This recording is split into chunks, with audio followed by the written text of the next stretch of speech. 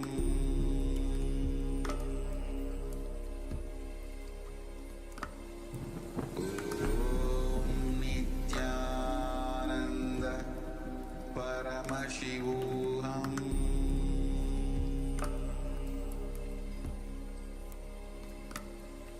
Om Nithyananda Paramashivoham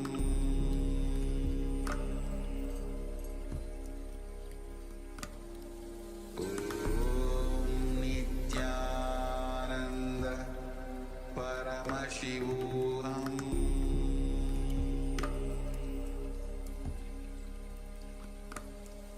Om Nithyananda Paramashivoham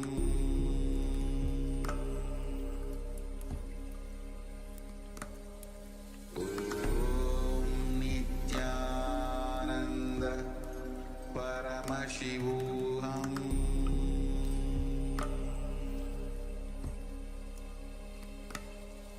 Om Nithyananda Paramashivoham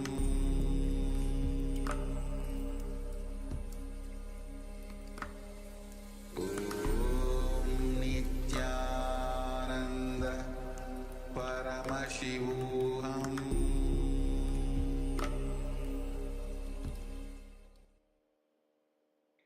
Yes, Nithyanandam. Slowly you can open your eyes.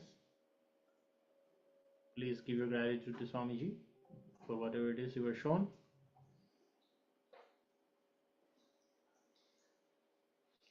Next, please write down and share with us what you've seen through the third eye.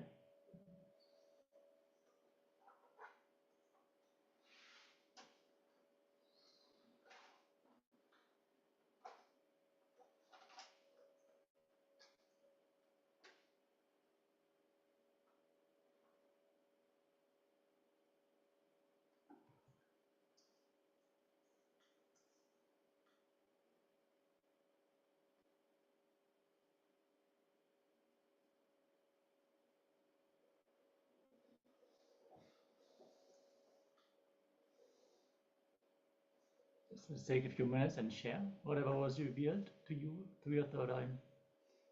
Describe it with as much detail as possible.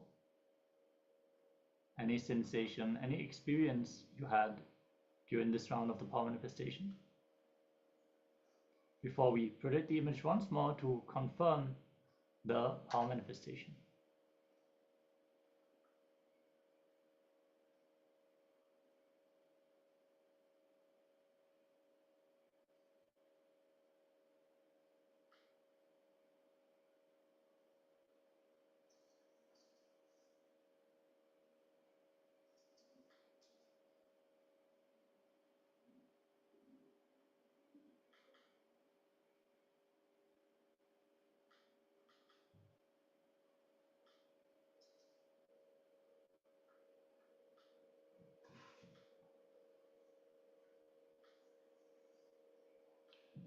Ananda Gorarupini is sharing. She's seen a panda, black and white, green, purple, brown, and tan. Okay, ma. Thank you for sharing.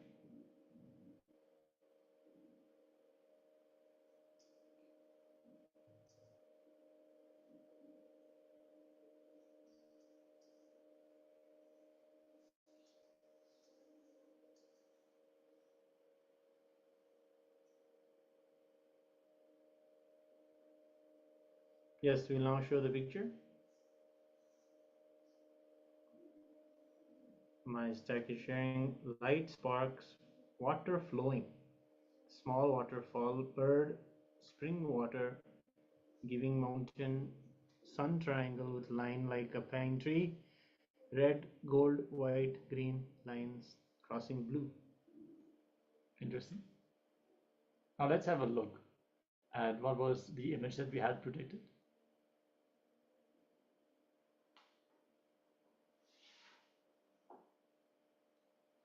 Yes. So this is an image of Yamuna River and Ganga River merging into each other. This is an auspicious place. It is known as Prayag in India. And you can clearly see the different colors of the two rivers. One is a different muddy brown river, and another is a more green river. So those two rivers have different colors, and they merge into each other at the auspicious this point called Prayag. The city itself is called Prayag, Prayagraj. And yes, you're all able to see wonderfully water. The colors, also the combination of colors. I think Mahagora Rubini, you are seeing the combination of colors that is actually even standing out in this picture. The brown river mixing with the green river. Green and brown are both colors you also saw, as well as Mahistak, you're also seeing a lot of water, and you're seeing even specifically the crossing blue, and the little blue or green, you can say, and color is crossing.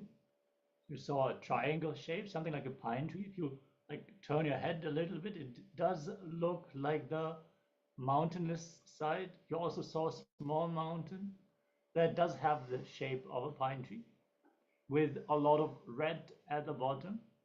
So there is a lot of elements which you have correctly pointed out. So celebrate the manifestation month. Yeah, we can go into more and more detail here. There's so many small bits if you take this apart. So thank you all so much for participating in the power manifestation and sharing your results. Celebrate and make sure you continue manifesting the power today. We're going to continue with the power of blindfold reading for the whole day. So let's celebrate Swamiji manifesting in this way through us. And yeah, let's get ready for the next Jnana segment. We are going to continue to dive deeper into today's topics. And we have learned about the feeling connection and how what we experience, it is all for us. It is all life positive. So in this video, we are going to learn how to shift away from our victimhood mentality. So many times we would say, wow, these things that are happening to us, they only happen to me. Why does this only happen to me? Why me? How we can shift that to the divine experience. Wow, me. And Swamiji is going to go into detail. So let's listen in deeply as Swamiji is revealing exactly that.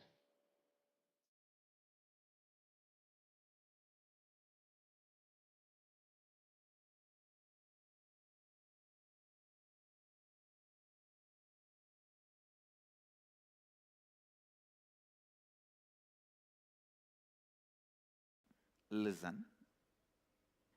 Every moment, the happening in you means your life. Listen carefully.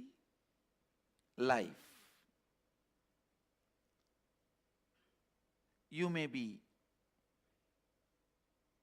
marching towards your goal to achieve something in the outer world or inner world, or you may be just confused and stuck. Whatever.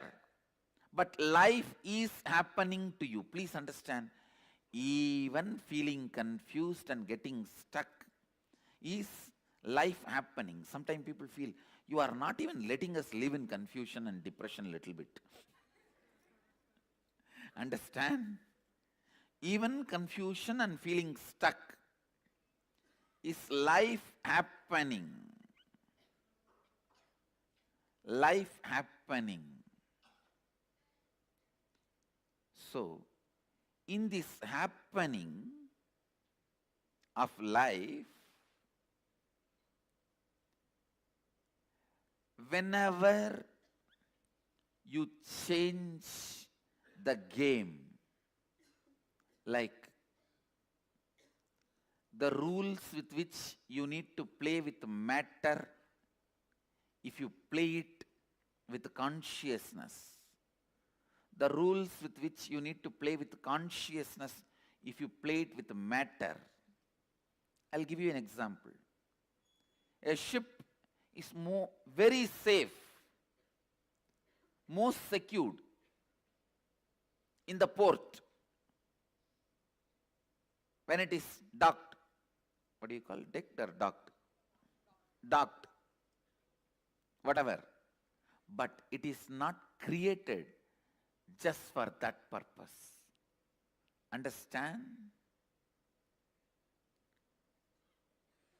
If you always decide based on law of life, if the ship is parked or locked in the port, it is very safe, most secured. Yes, no doubt. But the purpose of ship is not just being docked in the port.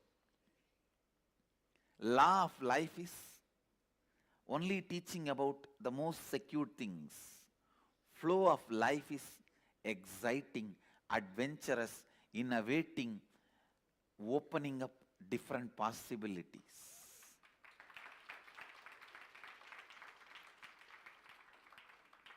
Life happening to you every moment. That's the first statement. Even if you feel you are stuck, life is happening. Second statement. Listen. Second statement. When you change the games, when you change the rule of life, when you play law into flow, flow into law, what you go through is pain. Listen. When flow, the life is restrained by the misunderstanding of law, pain is caused. Wherever you need to follow the law of the matter, you try to break it because of your over-enthusiastic flow, suffering is caused. Listen to the third statement. The constant life happening, when you approach it with agitation, every moment the purification process which is happening in you becomes painful. Listen, purification means more and more understanding of which is law, which is flow. Letting the flow to be, letting the law to protect. Dharma to protect, yama to enjoy. Listen, dharma to protect, yama to enjoy. Bringing more and more understanding about yama and dharma is life, and that process is constant death and constant rebirth. Understand? This is one of the important prayer you should carry in your heart. Mahadeva, even if I don't understand, whatever need to be removed from me, please remove it at least by force. Whatever purification I need to go through, let me go through even by force. Because I know if you are waiting for my yes, it will never happen. If you are waiting for my yes, it will never happen. Understand, I am defining surrender, bhakti. Surrender and bhakti. Giving the GPA, general power of attorney, to Mahadeva, saying whether I understand and appreciate or not, whether I understand or not, appreciate or not, what my life need to go through, how I need to experience the flow of life and law of life in the ultimate intelligence of you, Mahadeva, your third eye. From your third eye, when you see how I should be with the flow of life and law of life, let that become reality. Whether I understand or not, accept or not, appreciate or not, ready to receive or not, I am giving you the whole GPA now itself. Do it. This is surrender. This is surrender. And when he does it, enjoying is bhakti. Understand? Giving the GPA to him is surrender.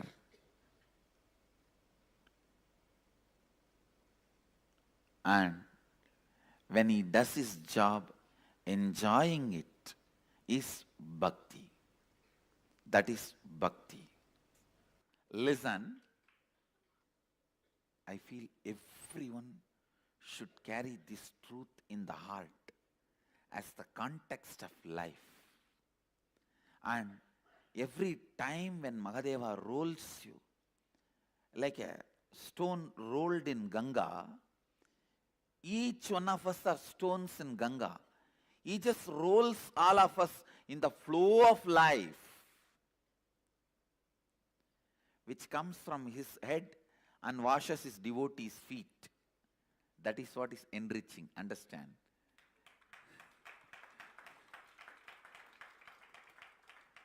Coming down from enlightenment, Mahadeva Sahasrara is the space of enlightenment.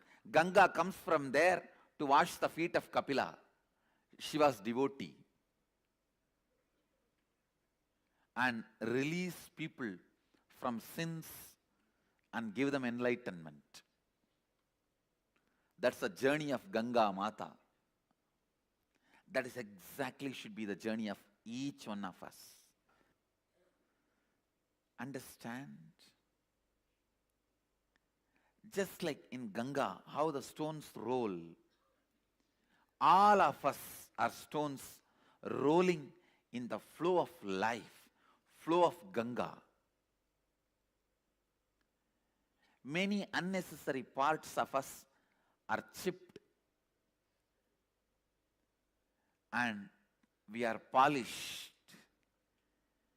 In all this flow, if you appreciate what life is doing to you, you will experience constant rebirth, rebirth, rebirth.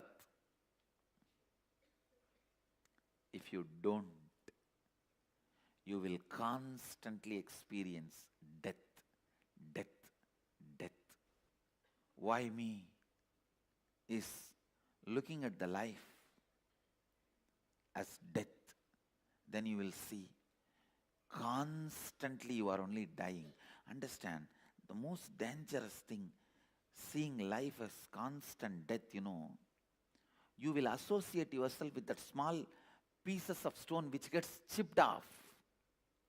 You will never be worshipped. Associate yourself with the main part which is going to be worshipped as Shiva. That part always feels, wow, I did not do anything. Just life moved me. In the flow, I am polished, cleared. Now I am worshipped as a god. That is what I call Brahmanyam Bahuputratam, the favorite inheritor of the cosmos. Listen, listen, listen.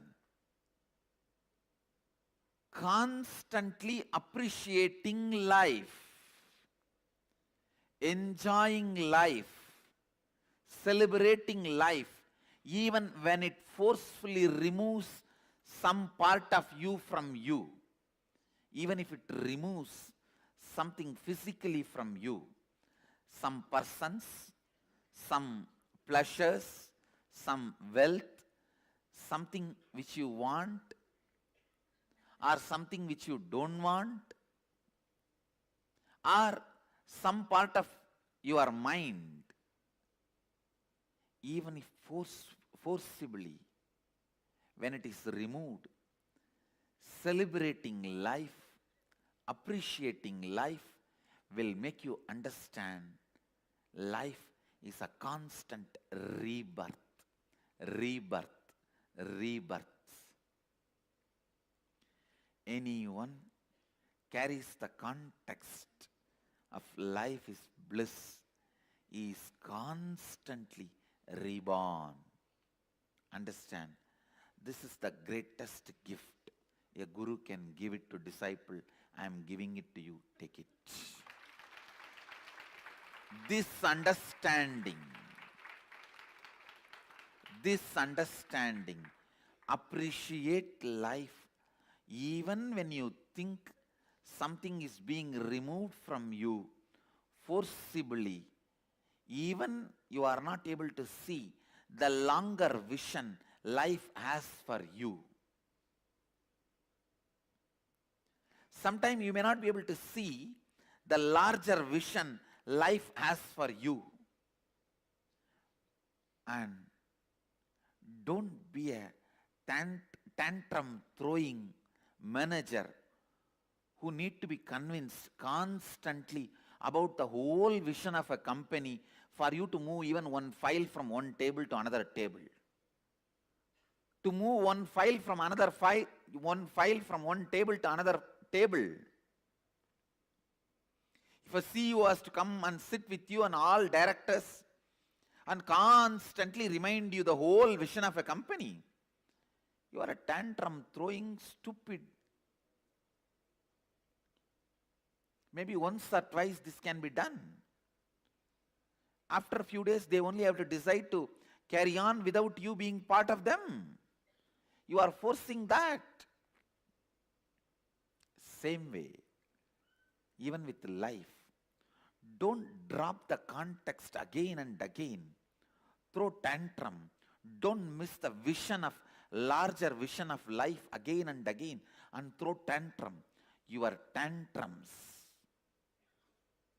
with the life are not going to be responded in any way. Come up, retain, remain with the larger vision of life and appreciate what is being done to you every moment.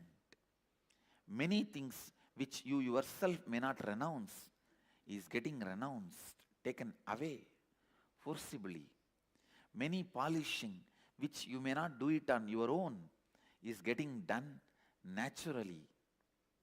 It is all finally for you to be worshipped as Shivalinga. The receiver of the worship is you, I tell you. Man who celebrates life is worshipped.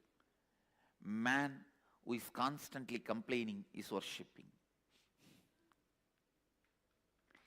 Who constantly complains, why me, why me, why me? Who constantly feels life is a death happening, death happening, death happening.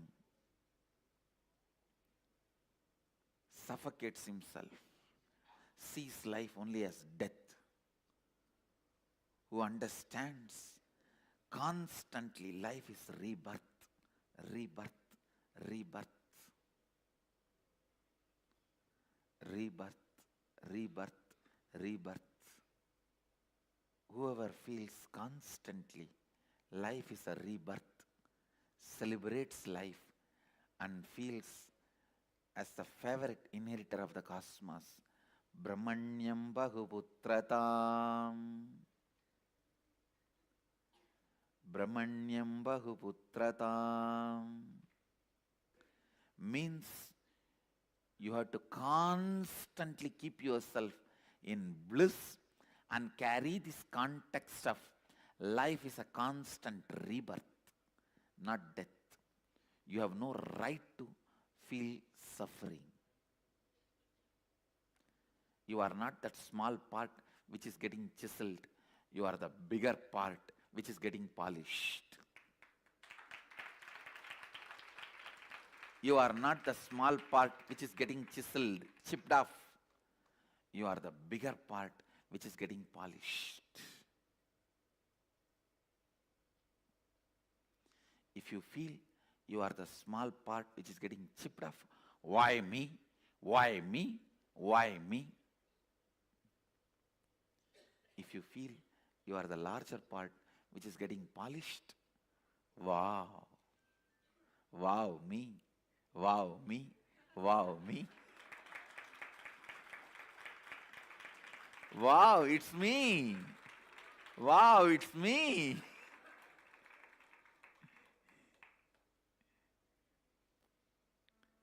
Life is just all about from why me to wow me. Understand, I tell you one more thing. Life is so compassionate. Only minimum chipping is done and maximum polishing is done.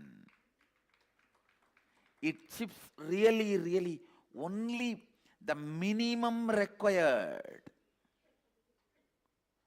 No, no, no. Others get chipped only little bit. I get chipped so much. No. You are in the hands of the most compassionate sculptor, Mahadeva.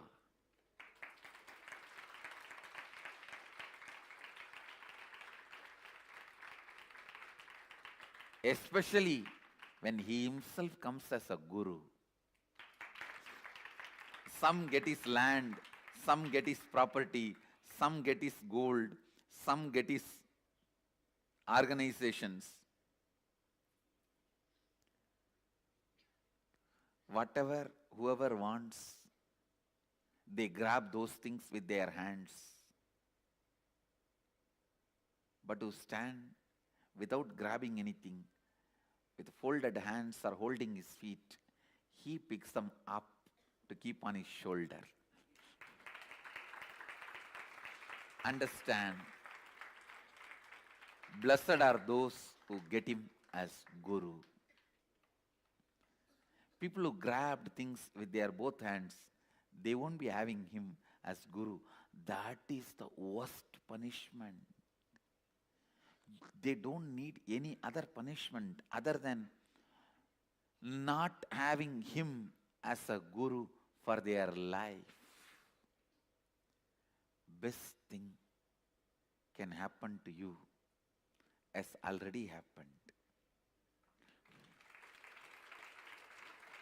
Having him as Guru.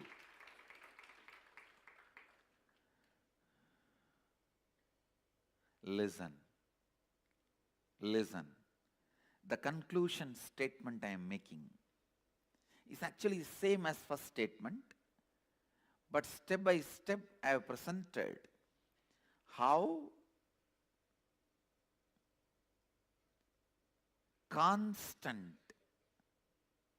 death and constant rebirth is perceived by different mental setup. Whoever feels negative with the life feels constant death is happening. Whoever looks at the life with understanding and reverence will feel constant birth is happening.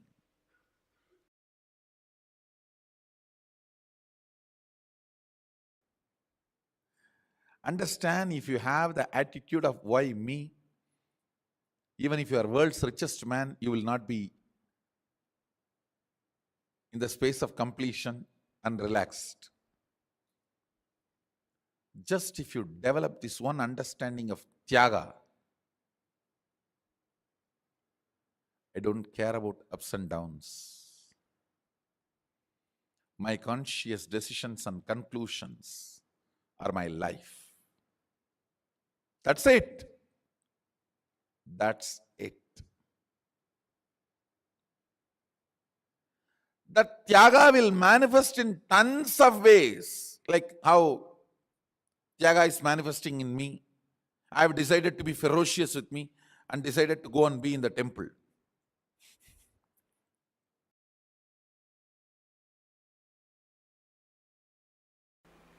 having don't care attitude about the ignorance, or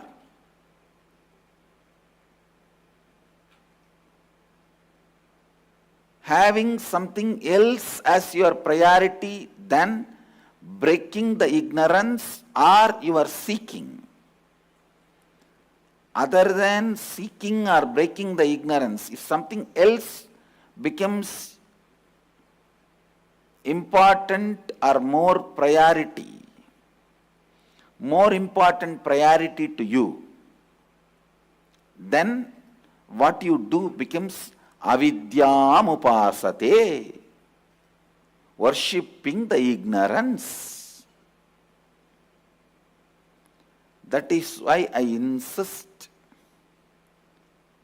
in every situation, let seeking be your first response. Understand? In all the so-called developed countries, they have something called first response team for any crisis, for any accident, natural calamity or terrorist attack. For any crisis, they have something called first response team. Means the ambulance, the paramedical staff and police, the fire engine, bomb squad, people who rush to the scene and respond to the victims first, who try to attend to the crisis first. They are called first response team. I tell you, let seeking be your first response team for your whole life and all the crises of life. Anything, whether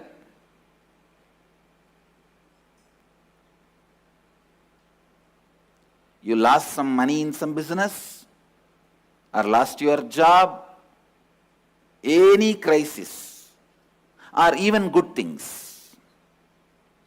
You got married or wife ran away. Now anything can be good, anything can be bad as per the person. I don't know how to define what is good, what is bad. Or you feel like running away with somebody. Whatever it is.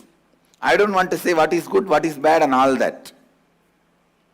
But any situation, good or bad, losing or gaining, crisis or peace, joy or pain, suffering or bliss, let seeking become your first response to anything. When you have a stomach pain, don't think why stomach pain for me, but think why first of all there is a pain for humanity. If you think why stomach pain for me, why disease for me, you will only be Buddha.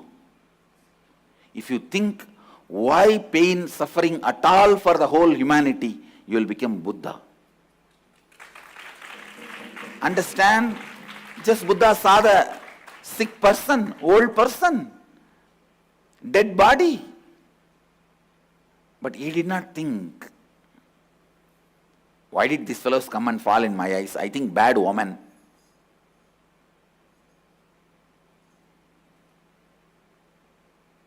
Why did I see these fellows? I think bad Shakuna, bad woman. These fellows are all the time depressing. He did not think that way. He did not treat them like a black cat running in between. Most of the time when black cat runs across the road, it is not bad omen for you, it is a bad omen for the cat.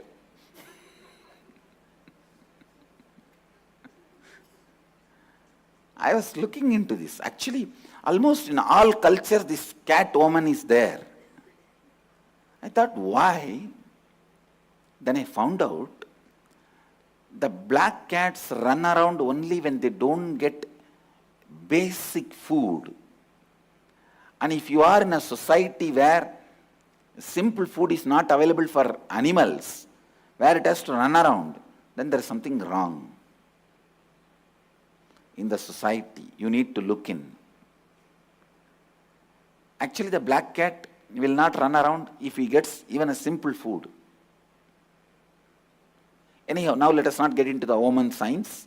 Let's stop with this. Listen, whether it's a black cat running or seeing a sick person,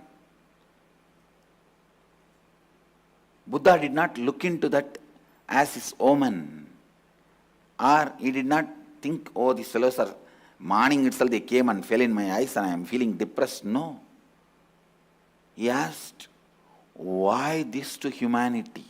He started throwing tantrum with the cosmos. I tell you, I am really telling you, whoever throws tantrum with the cosmos will be freed from the laws of cosmos. I tell you, all the laws and rules of cosmos is only for those stupid fellows who don't know how to throw tantrum with cosmos. Seeking is throwing tantrum with the cosmos. Seeking is such a powerful way of integrating you.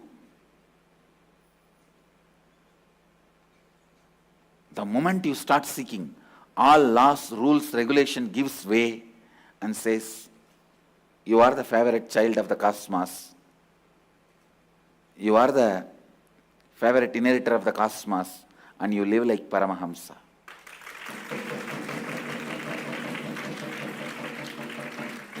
I am telling you, Dharma is for the fellows who are interested in Artha and Kama. If you question Dharma, start seeking the depth of Dharma, why it is. Why? What is it? What is the source of it? How can I go beyond it? If the why can be looked in, if the why can be looked in, with your whole being, if you question why, immediately cosmos frees you from all the laws, rules, regulations. All the laws, all the rules, all the regulations, you become free from it. You become a liberated being, I tell you. If you don't throw tantrum with the cosmic mother, question why, she will let you be in your Maya, delusion. Understand? Delusion is not throwing tantrum.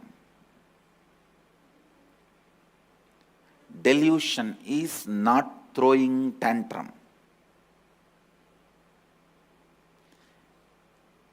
If a child is just sleeping or playing with the small toys it has, or eating his candy, or drying on his urine,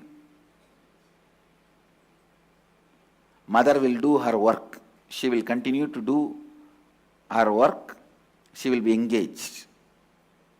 Only if the child decides to throw everything and start screaming, even then she will try to give some better toys, better candy, and try to keep the child in his delusion. But if the child decides, no, I don't want anything, and throws everything and starts throwing tantrum, only then she will come and just lift him up to her lap. Same thing with the cosmos. As long as you are in your delusion and playing with your small toys, candies,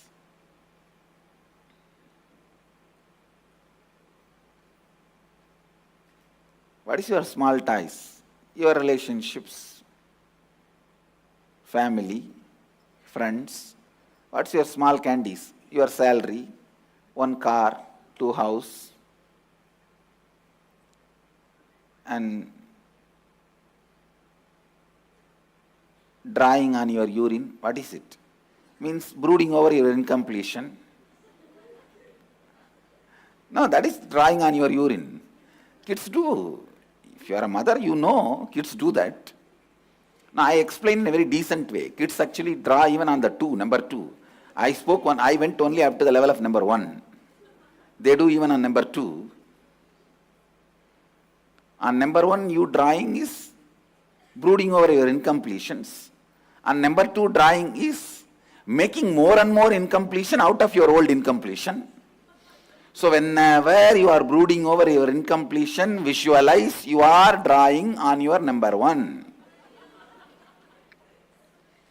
And whenever you are creating more suffering, more pattern, more incompletions out of your old incompletions, be very clear, you are drawing on your number 2.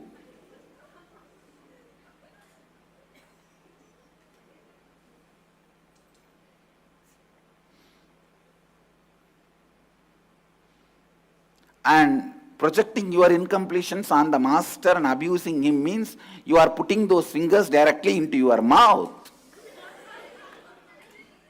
I don't think I need to describe more detailed. And then the cosmic mother will come and give you some more candies. Come on, better salary, better career opportunity, better house, lottery ticket, one extra fitting. She will try to give everything and divert your attention.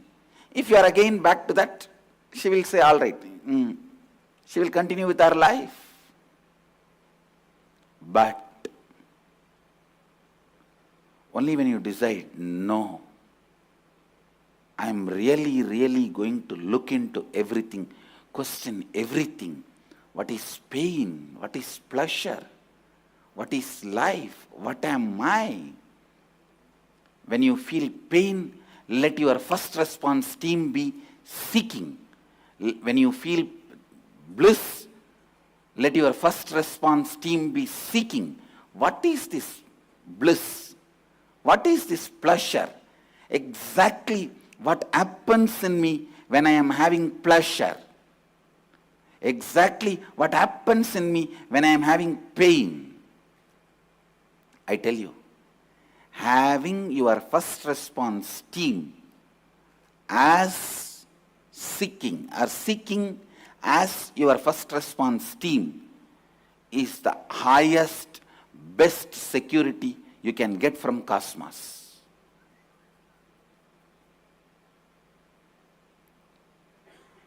Throughout your life, if the seeking becomes your FRT, first response team, even when death comes, that will be your first response team. When you can seek into the death, you will be enlightened. That's all.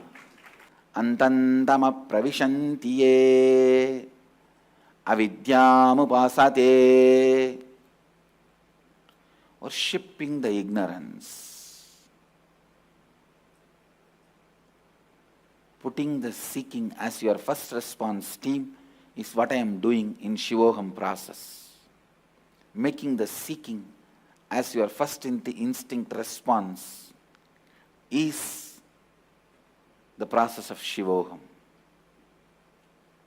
Inviting and welcoming all of you for Shivoham process in Varanasi.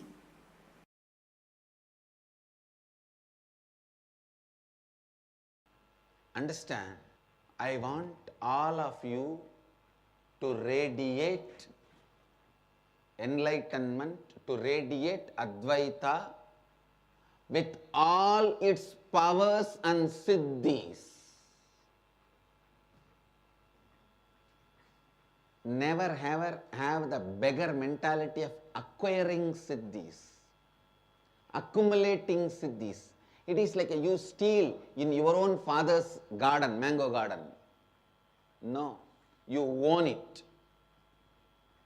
The moment you are my disciple, I tell you, you own the whole cosmos. You are the favorite inheritor of the cosmos. Brahmanyam Bahuputratam.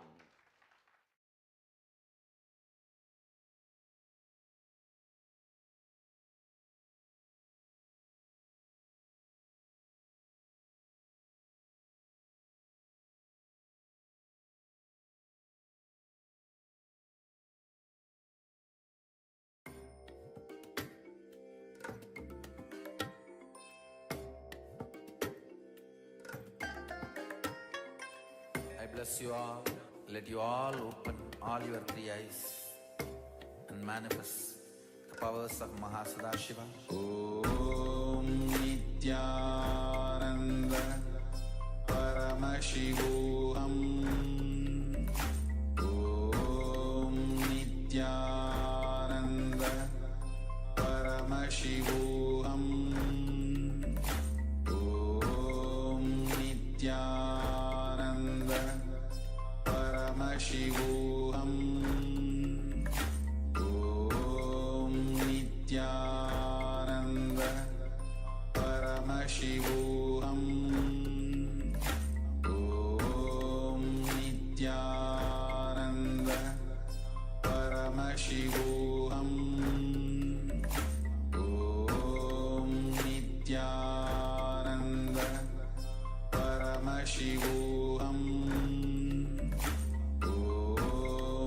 Nithyananda Paramashivoham. Om Nithyananda Paramashivoham. Om Nithyananda Paramashivoham.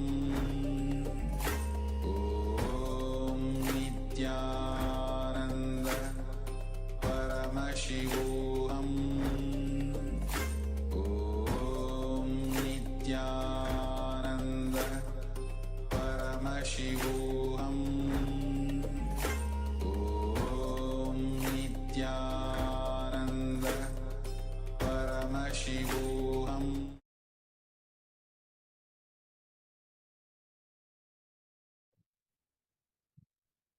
Yes.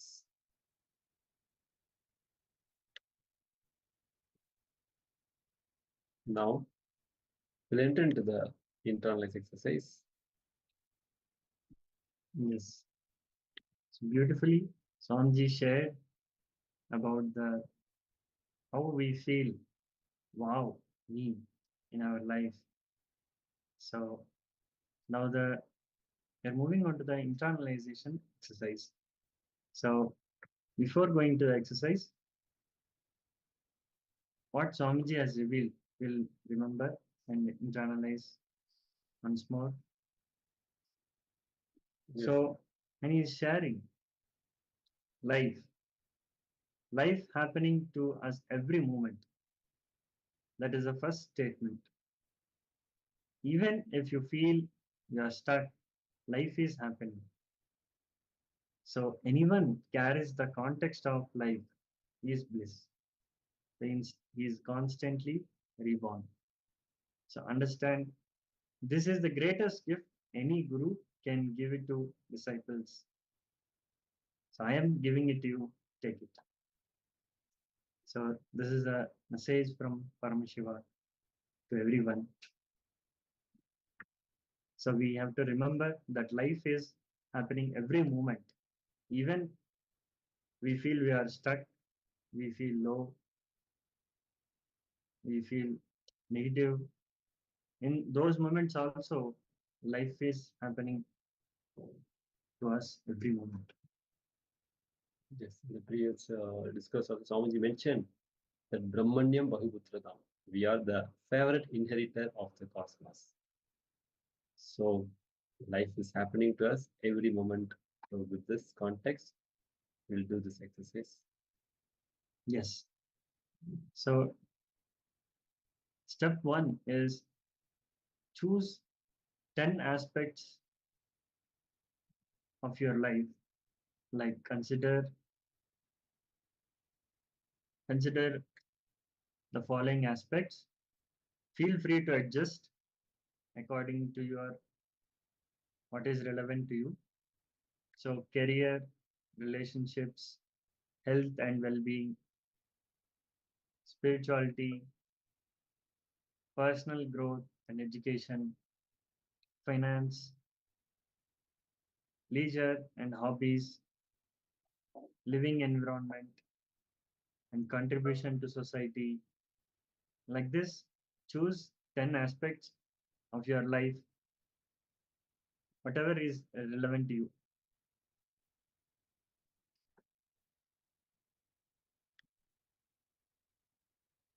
So first write down those aspects, and then next we are going to reflect on each aspect. For each aspect, take a moment to reflect on the following questions. So there are questions. What is currently happening in that area of life? And am I feeling fulfilled, challenged, or stuck? So are there any pains or difficulties? If so, what is the root cause of it? And what brings me joy in this aspect? And how would I like to see this area of my life evolve? So in each aspect, we are going to write down these all 5 questions. So first, let's write 10 aspects of our life, and then we move on to the next step.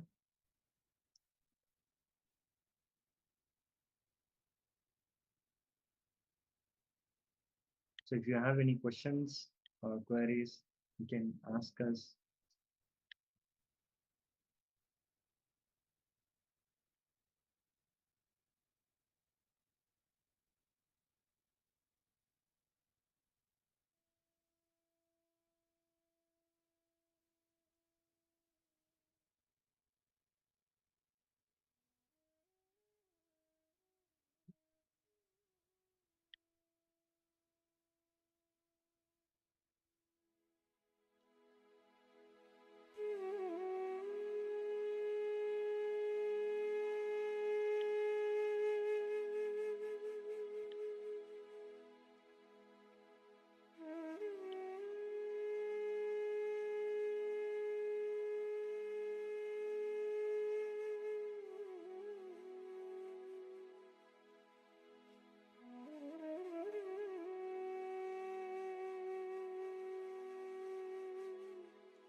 Yes. So I hope everyone are done with the writing. If you need more time, please mention.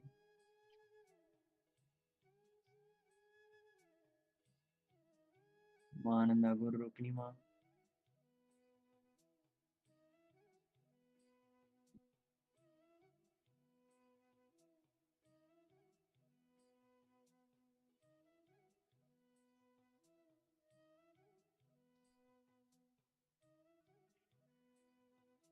You all done with this step?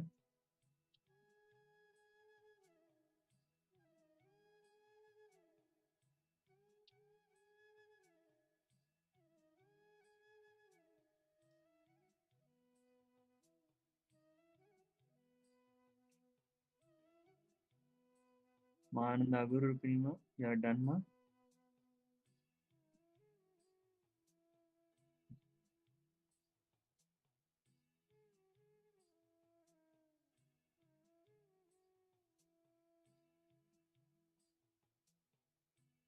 Five minutes you want.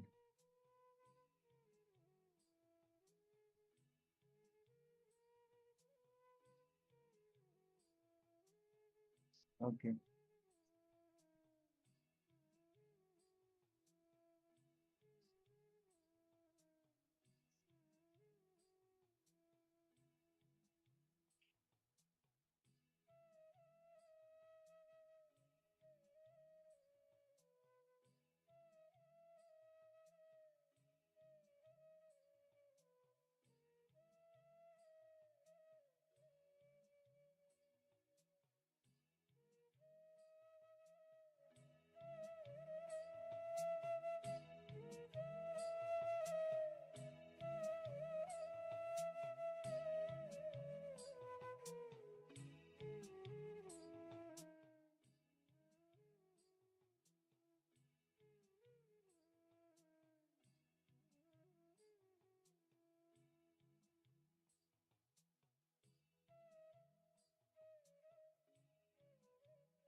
Okay. Now we are moving on to the next step.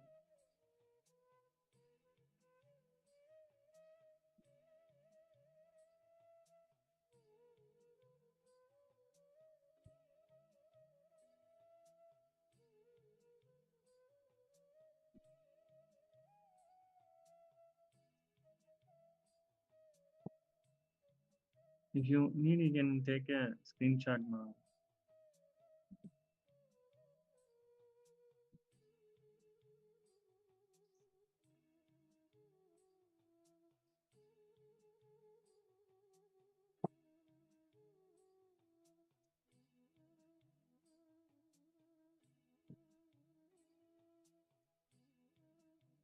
Okay. Now, second step is very important. So we are going to reflect on the each aspect, whatever we are written down. So on the each aspect, we are going to write down all these questions. We're going to reflect on these questions and we're going to write down. So this is not just an exercise. So it is a very sacred process to discover yourself and align yourself to your true essence, true core. So the first one is currently what is happening in this area of my life. So for example, if you are reflecting on your career, ask yourself, like, are you stagnant? Are you feeling stuck in your job? Are you thriving? Or are there any challenges that need addressing? So acknowledge the truth of the current situation. Then next, am I feeling fulfilled, challenged, or stuck? So identify what you're feeling, emotional stage regarding this aspect. If you feel fulfilled, celebrate that. If you feel challenged or stuck, recognize that it is an opportunity given for your growth. For example, if you're facing challenges in relationships, understand that these difficulties are a stepping stone for deeper connection and understanding. So next, are there any pains or difficulties? If so, what is the root cause? So reflect on any pain points in those areas. Maybe you may feel overwhelmed by responsibilities at work, or you may feel disconnected from your loved ones. So dig deep to find out the root cause. Maybe it's a fear of failure or fear of unresolved conflicts. So understanding the source of your pain is very important for healing. And then, what brings me joy in this aspect? So I identify maybe in your career, it might be collaborating with your colleagues, inspiring and engaging in creative projects like that, or in relationships, it could be a meaningful conversations and shared laughter. So recognizing those joyful elements helps you focus on what truly matters for you. And then, how would I like to see this area of my life evolve? So envision the future you desire, you want, and imagine how you want your career to flourish, or how you would like to your relationships to be more deeper. So set that clear intentions for this aspect to evolve, whether it's pursuing a new opportunity at work, or fostering open communication with loved ones, anything. So this is the process. It is about authenticity and self-awareness. So by doing, you empower yourself to take conscious steps towards creating a life that can resonate with your true self.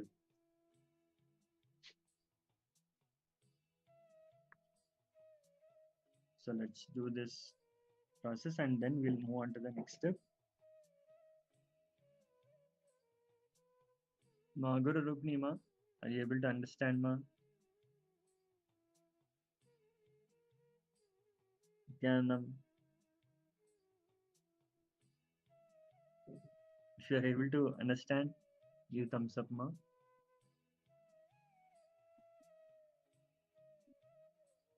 Or if you have any questions or queries, you can ask us in the chat, Zoom.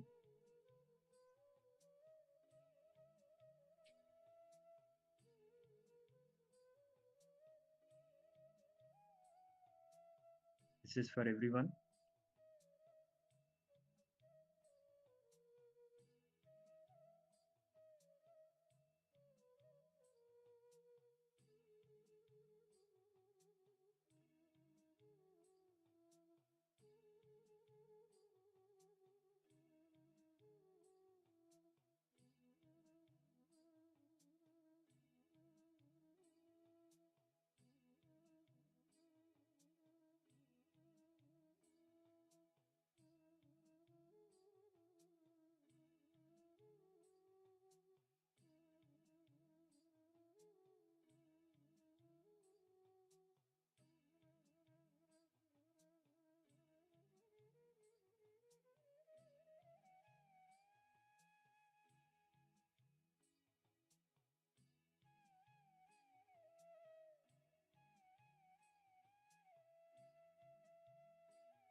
Yes, Nithyanam.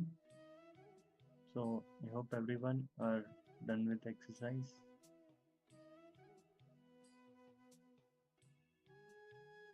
Malicia has sent a message.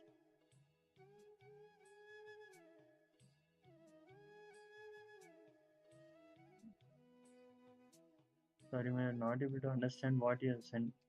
Can you send clear message?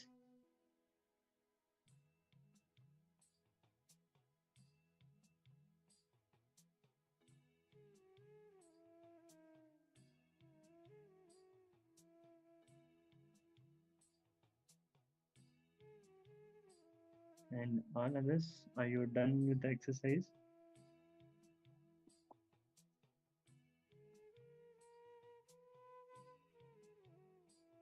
My stack and Ma Ananda Guru Pima.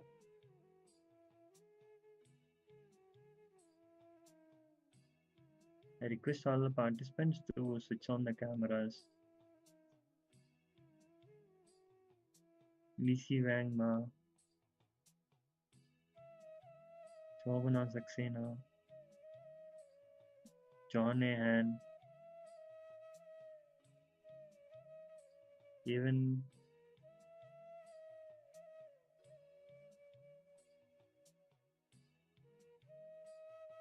Miss Nithyanam. Shobana Ma, you done with the exercise, ma? Okay.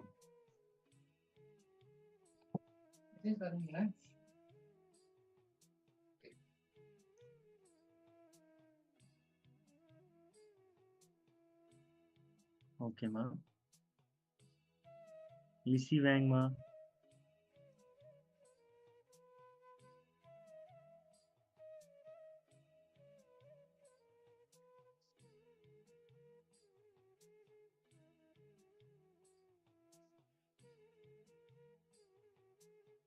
Ma Ananda Guru Rupni Ma.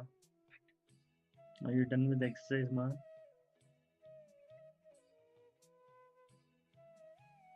One more time.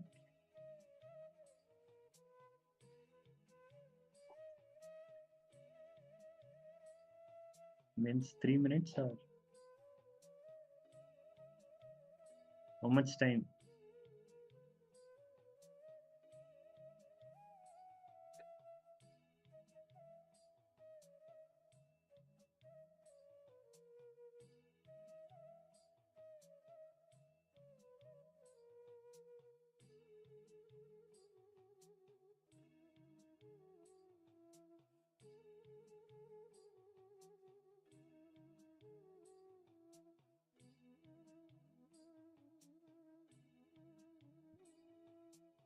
Yes, so we need to move on to the next step, next segment.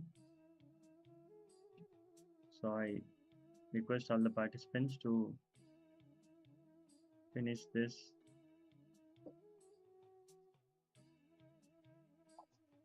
Take few minutes and finish it, ma.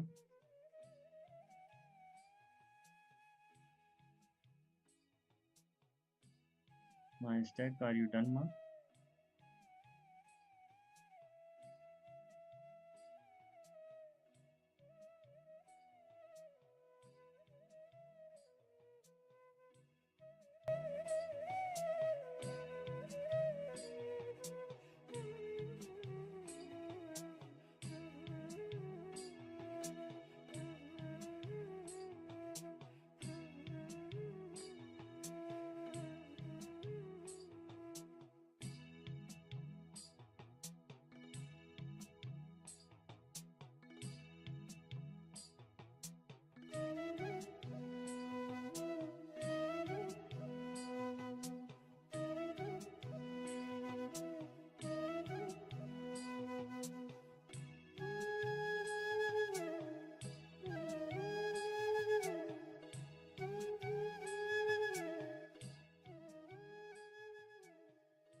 So yes, we are moving on to the next step. Now take a moment and summarize your reflections. Consider any insights or actions you can take based on your reflections, like what you have learned about yourself and the aspects of your life. So this reflection can lead to a deeper insights about where you find joy and where you may experience pain or dissatisfaction. Acknowledge that life is always in motion and each moment holds the potential for transformation. So when there is a pain, look at that and ask why this. We need to understand, when we have a stomach pain, don't think why stomach pain for me, but think why first of all there is a pain for humanity. If you think why stomach pain for me, why disease for me, you will be only Buddha. If you think why pain, suffering at all for whole humanity, you will become Buddha. So that is an example from Buddha. Just Gautam Buddha saw the sick person, an old person, dead body, but he didn't think, why did these fellows come and fall in my eyes? I think I'm a bad omen. No. Why did I see these fellows? No. He asked, why this to humanity? He started throwing tantrum with the cosmos. So whoever throws tantrum with the cosmos will be freed from the laws of cosmos.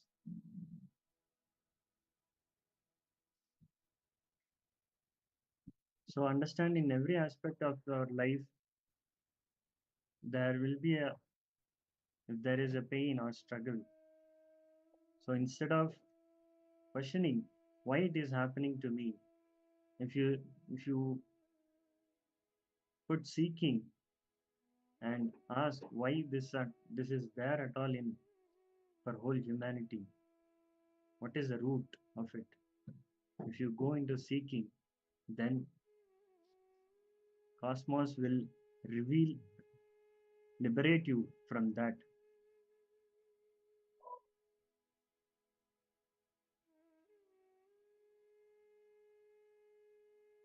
So cosmos will reveal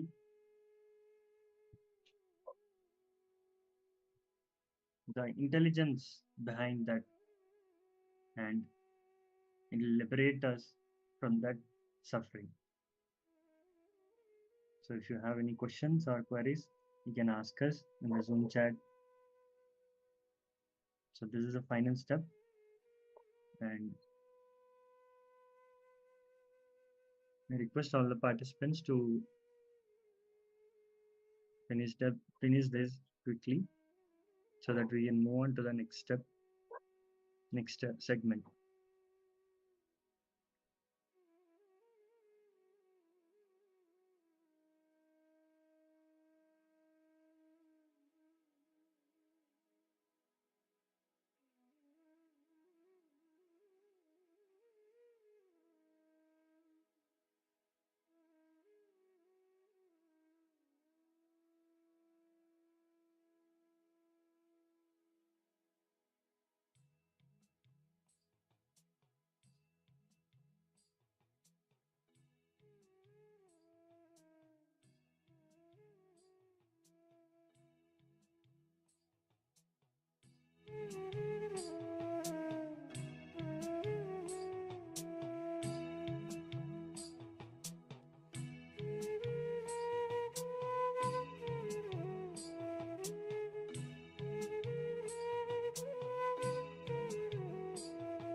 Yes, I hope everyone are done with the exercise.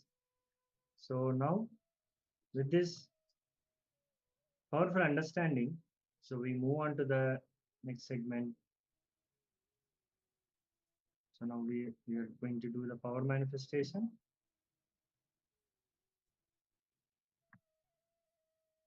So which is a blindfold reading.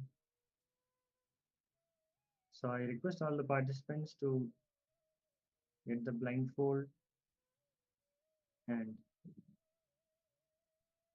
put on the blindfold and sit in a comfortable position with head, neck, spine in a straight line.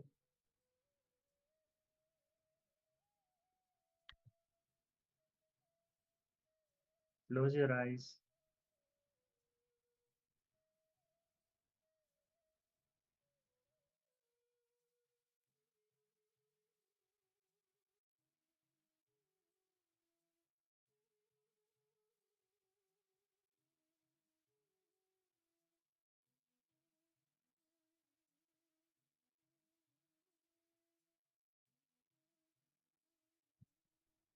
And start chanting the Mahavakya.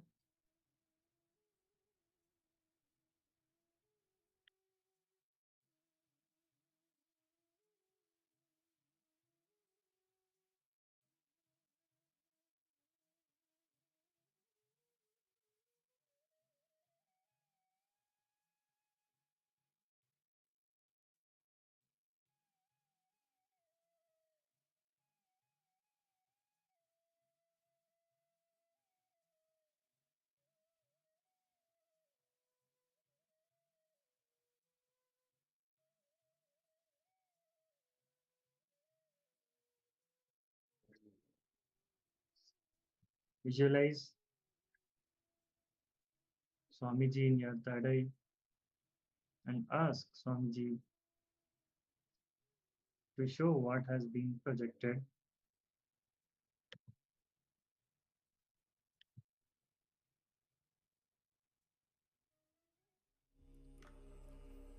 Let's start.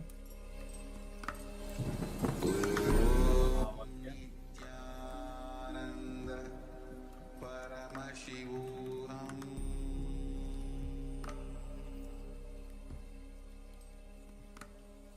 Om Nithyananda Paramashivoham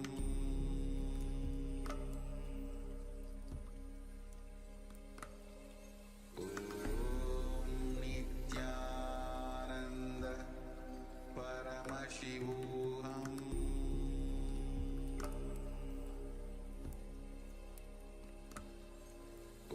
Om Nithyananda Paramashivoham Om Nithyananda Paramashivoham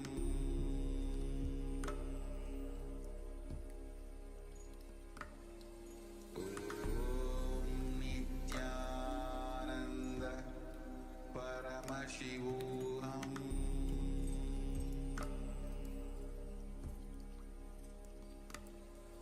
Om Nithyananda Paramashivoham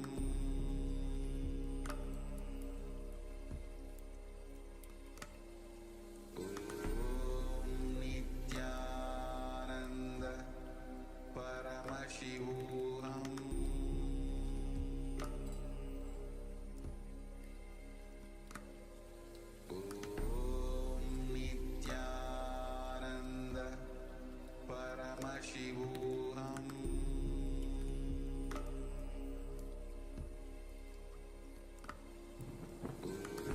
Om Nithyananda Paramashivoham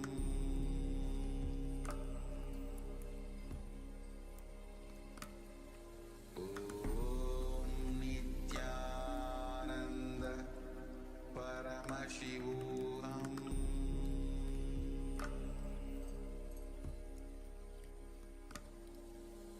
Om Nithyananda Paramashivoham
Paramashivoham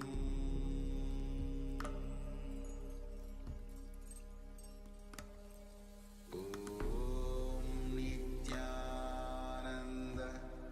Paramashivoham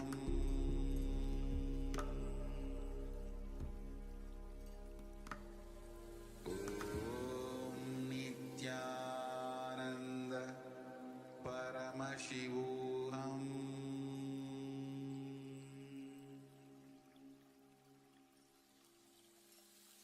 I bless you all. Let you all open all your three eyes.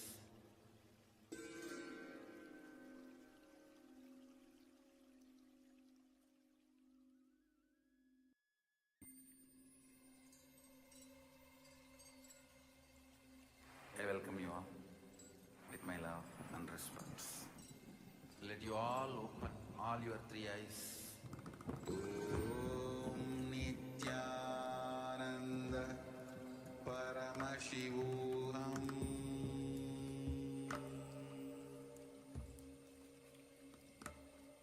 Om Nithyananda Paramashivoham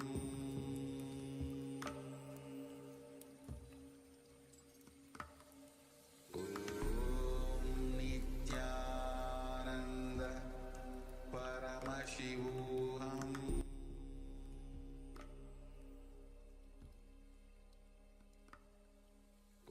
Om Nithyananda Paramashivoham.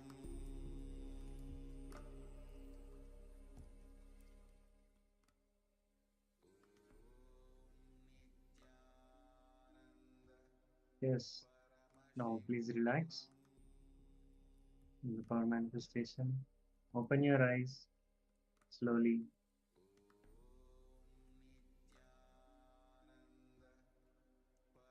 So please note down what has been revealed to you in the third eye before we reveal the image which we have projected.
Yes, so the Aghuru Ruknima is telling river, yellow, green, water, drop and white. Yes, thank you, Ma. Please, everyone, share with us what has been revealed to you.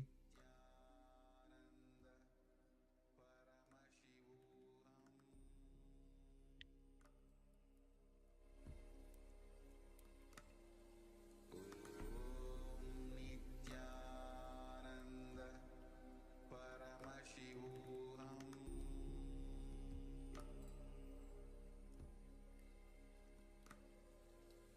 Om Nithyananda Paramashivoham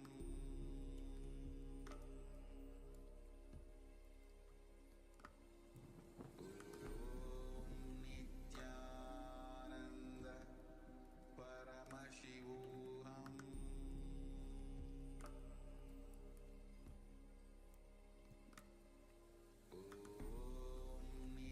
Yes, so now we are going to project the image. So it is a batteries, small batteries and to our big batteries with a white background, and it has a black color and some orange color. So white, orange.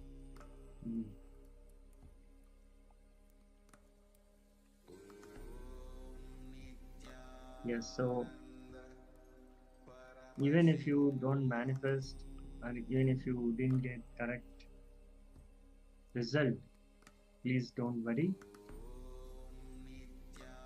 Celebrate that you are manifesting the powers, because just now we learned that life is happening to us every moment, even though we are delusion or we are struggling in life. So celebrate that Swamiji is manifesting,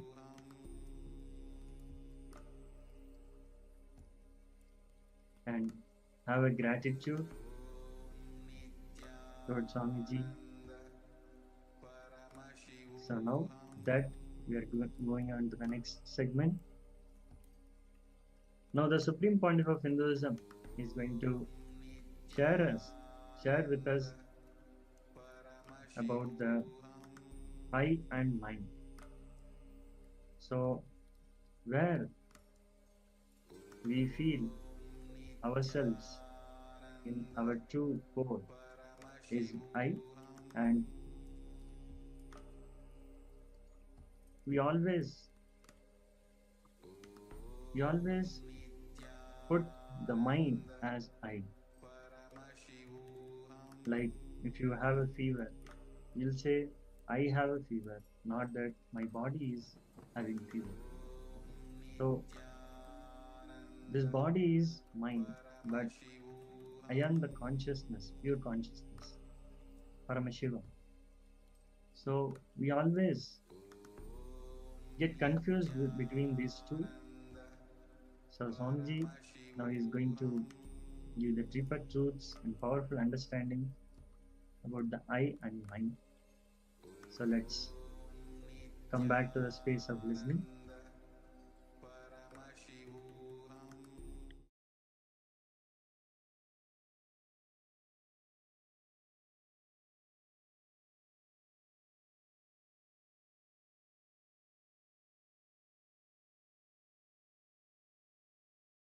Please understand, you are all taught wrongly. Arrogance is ego.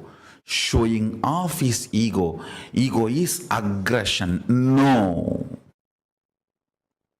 I want all of you to realize, please understand, showing off, aggression, activism is not or cannot be dovetailed into the concept of ego. That is not the definition which can solve your problems. I'll tell you from the vision of Paramashiva what is ego precisely. Ego is self-beating mechanism, the stick with which you constantly beat yourself, put you down through your self-doubt, self-hatred, self-denial. Constant SDHD bonding gum is what I call lust, and the frequency with which you use that is ego. Lust is a power which connects all your SDHD and keeps it alive. One thing you need to understand, you forget so many wonderful things, but why you don't forget your self-doubt, self-hatred, self-denial? So many amazing experiences in your life you forget. Amazing spiritual experiences are forgotten. Spiritual, powerful cognitions are forgotten. Spiritual realizations are forgotten. But the SDHD is remembered so strongly.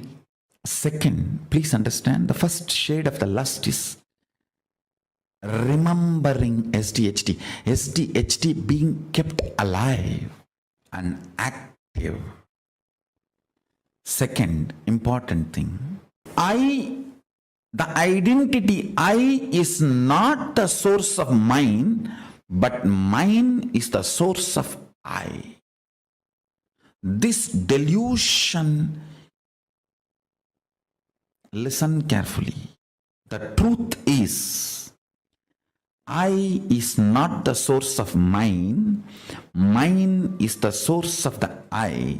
This is the truth. The real I you have, it is from Paramashiva. The I you experience is from mine.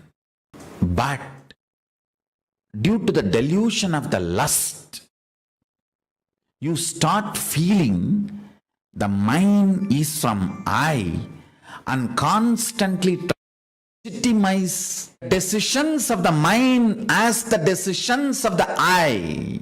Please understand.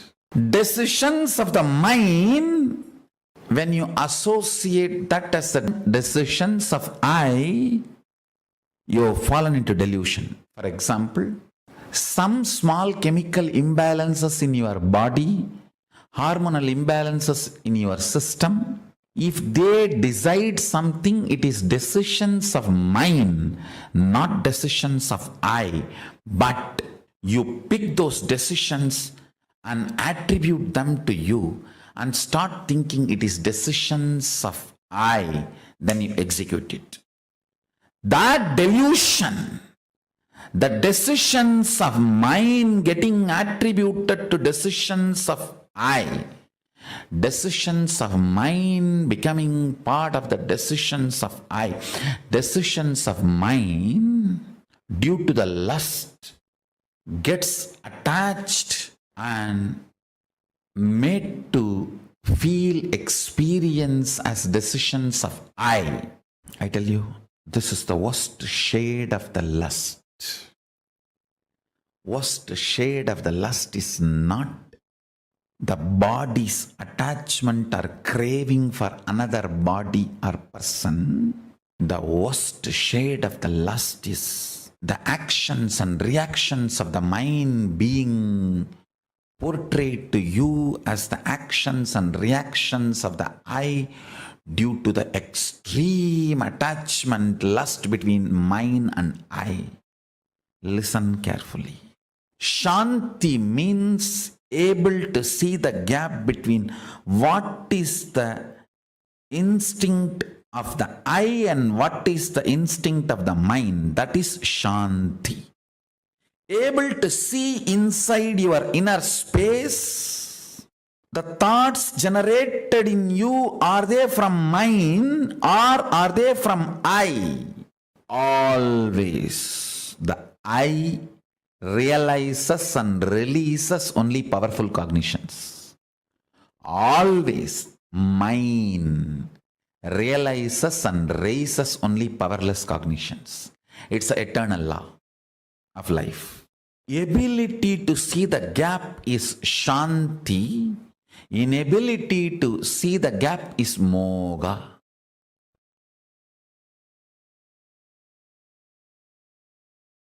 Please listen.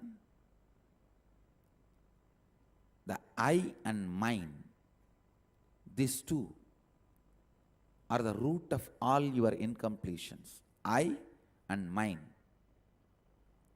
People always think the I comes first and then mine happens. No. Mine comes first, then I happens. Based on whatever you cognize as yours, you cognize who you are. Listen. Based on whatever you cognize as yours, based on that you cognize you. Many times the yours, that mine, becomes the source of I. So if you give away all of them, the incompletions also will disappear. You will evolve a new I which can be reinvented, which can be rebuilt based on completion. I tell you. Poor man is a man who has never seen poverty even once in life. Understand? I am defining who is poor man. Poor man is a man who has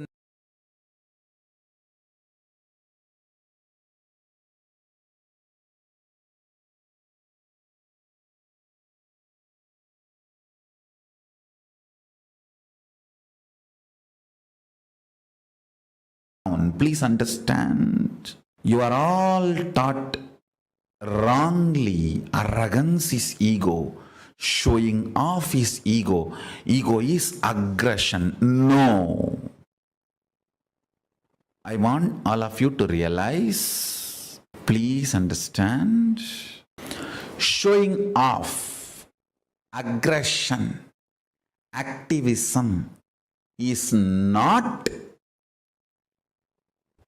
or cannot be dovetailed into the concept of ego.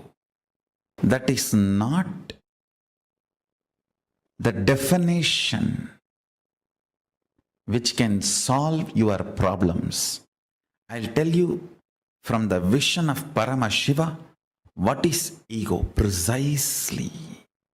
Ego is self-beating mechanism, the stick with which you constantly beat yourself, put you down through your self-doubt, self-hatred, self-denial. Constant SDHD bonding gum is what I call lust, and the frequency with which you use that is ego. Lust is a power which connects all your SDHD and keeps it alive. One thing you need to understand, you forget so many wonderful things, but why you don't forget your self-doubt, self-hatred, self-denial? So many amazing experiences in your life you forget. Amazing spiritual experiences are forgotten. Spiritual powerful cognitions are forgotten. Spiritual realizations are forgotten. But the SDHD is remembered so strongly. Second, please understand, the first shade of the lust is remembering SDHD. SDHD being kept alive and active. Second important thing, the identity I is not the source of mine, but mine is the source of I. This delusion, listen carefully. The truth is, I is not the source of mine. This is the truth. The real I you have, it is from Paramashiva. The I you experience is from mine. But due to the delusion of the lust, you start feeling the mine is from I and constantly legitimize decisions of the mind as the decisions of the I. Please understand. Decisions of the mind, when you associate that as the decisions of I, you have fallen into delusion. For example, some small chemical imbalances in your body, hormonal imbalances in your system, if they decide something, it is decisions of mine, not decisions of I. But you pick those decisions and attribute them to you and start thinking it is decisions of I, then you execute it. That delusion, the decisions of mine getting attributed to decisions of I, Decisions of mind becoming part of the decisions of I. Decisions of mind, due to the lust, gets attached and made to feel experience as decisions of I. I tell you, this is the worst shade of the lust. Worst shade of the lust is not the body's attachment or craving for another body or person. The worst shade of the lust is the actions and reactions of the mind being portrayed to you as the actions and reactions of the I due to the extreme attachment, lust between mind and I. Listen carefully. Shanti means able to see the gap between what is the instinct of the I and what is the instinct of the mind. That is Shanti. Able to see inside your inner space. The thoughts generated in you, are they from mind or are they from I? Always the I realizes and releases only powerful cognitions.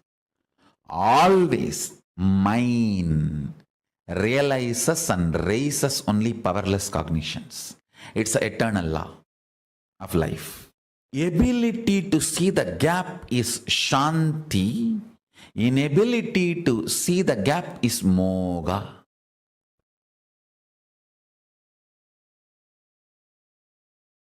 Please listen.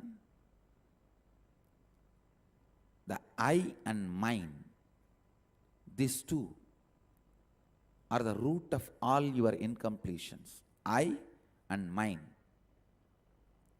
People always think the I comes first and then mind happens. No. Mind comes first, then I happens. Based on whatever you cognize as yours, you cognize who you are. Listen. Based on whatever you cognize as yours, based on that you cognize you. Many times the yours, that mind, becomes the source of I. So if you give away all of them, the incompletions also will disappear. You will evolve a new I which can be reinvented, which can be rebuilt based on completion. I tell you. Poor man is a man who has never seen poverty even once in life. Understand? I am defining who is poor man. Poor man is a man who has never seen poverty even once in life. Because this country has already suffered in poverty, we are not understanding the richness it can cause. Please listen. I am not promoting poverty.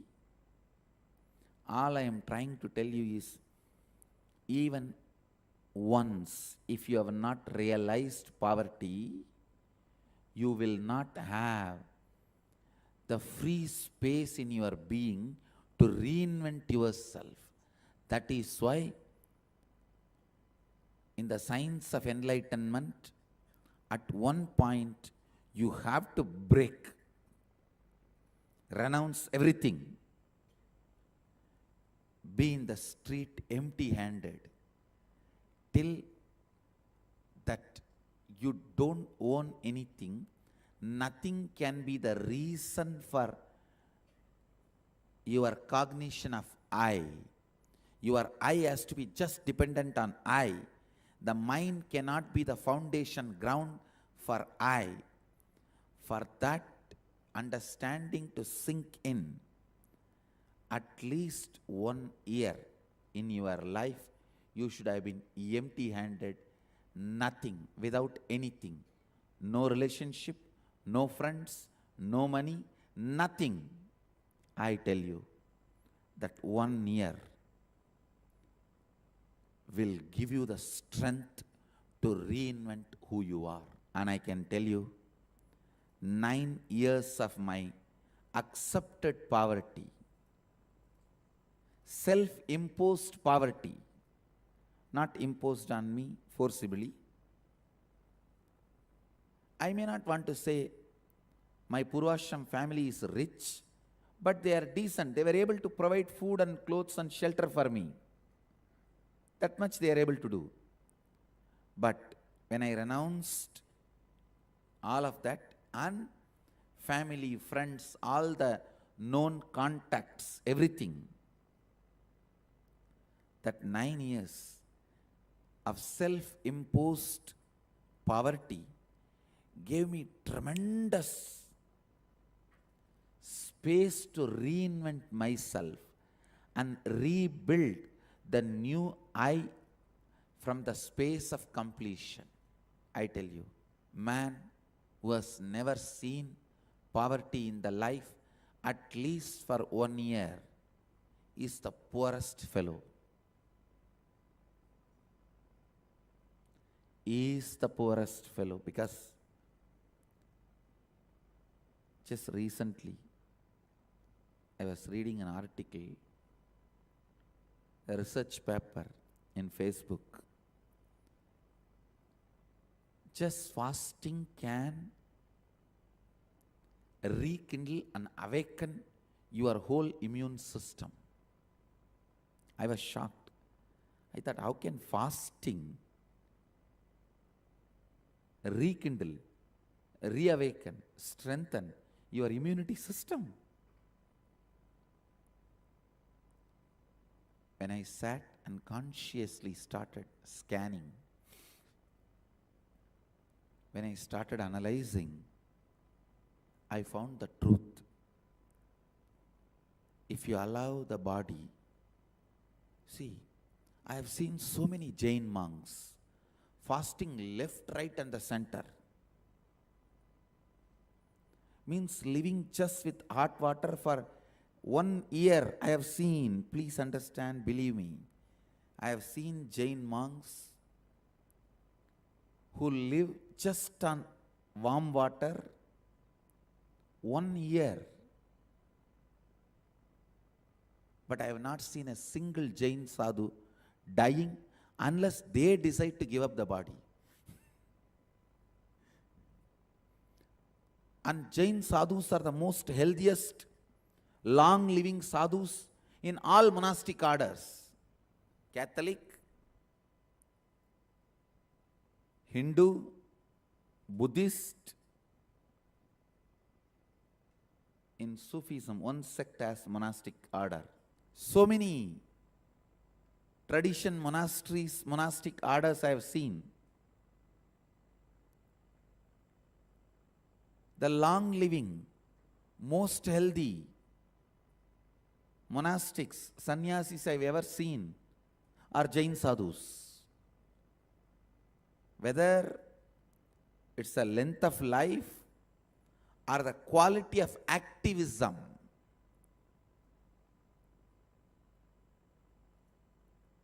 nothing can be compared to Jain sadhus.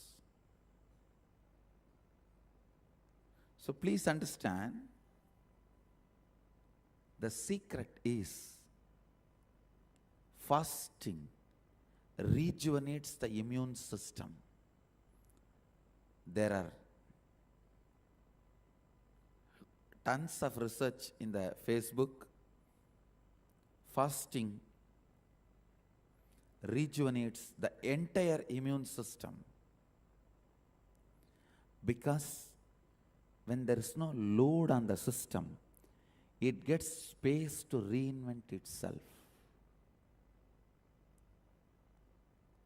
Sometimes wealth becomes stinking load on your consciousness.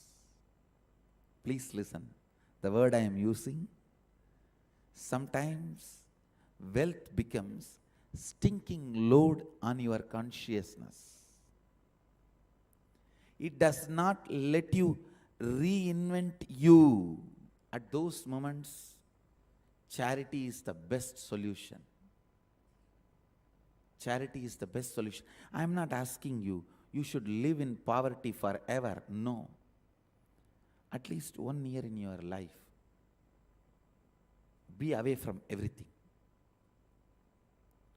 Friends, family, contact, wealth, what you earned, whatever is a stinking load on you, suddenly you will see so much of natural completion, spontaneous completion happening in you.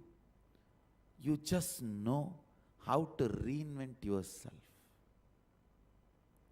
How to reinvent yourself. If you are feeling stuck,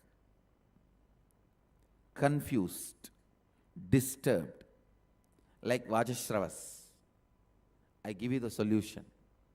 1 year, be away from everything known to you. I know it looks very risky, too difficult, but anything great has some price. You have to pay for it. I paid and I found it is worthy. I tell you, I found it is worthy. The very I gets altered. Because of mine, you build I. When that mine is taken away, the I can just be rebuilt. Many people come and tell me, rich guys, filthy rich guys, Swamiji, there was a time I declared bankruptcy. I did not even have food. This scene which I am describing will be a typical part of all big rich guys. There was a time I declared bankruptcy. I did not have anything. There was no friends to help me, nobody to support me. I was homeless. I was begging and eating in the streets. I tell you, that part of the life is a blessing. They may not know, but that is the blessing. Because that is the time when mine is taken away, I melts down, all the incompletions disappear. You will have an inner space where you can reinvent and rebuild yourself from the space of completion.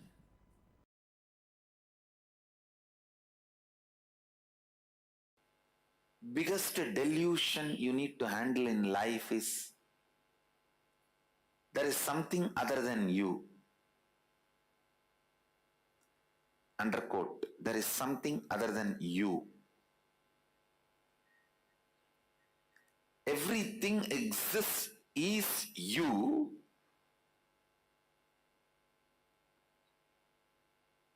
If you feel there is something other than you, that is delusion.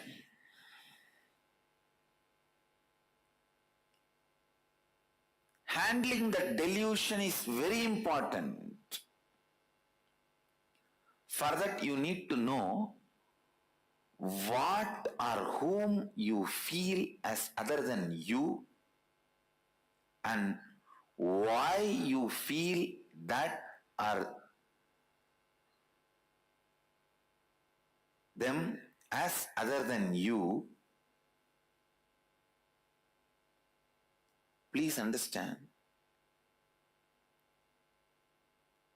if a bamboo is thrown in the Ganga and the bamboo is floating, it looks like Ganga is become two now, right side, left side.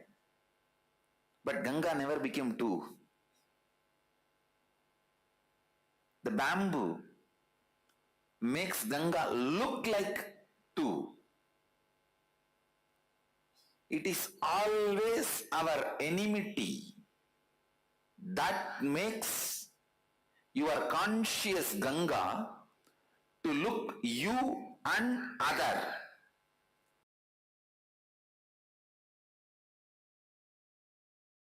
tena tyaktena bunjidamakrita kasya sviddanam. Celebrating everything by renouncing everything. Isha vasyam mitam sarvam yatkincha jagatyan jagad tena tyaktena bunjidamakrita kasya sviddanam kurvannevega jijivishetsadagum sadaha. Whatever is, by renouncing, celebrate it. By renouncing the idea of I and mine, celebrate whatever is.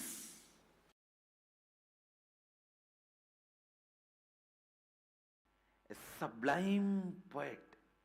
Isha vasyam idagum sarvam yatkincha jagatyan jagad tena tyaktena bunjita makrita kasya sviddanam. What a subtle, sublime truth. See, everything exists, is energy. Stop identifying as I and mine with something separate. Renounce this I and mine and be liberated and celebrate and enjoy everything exists.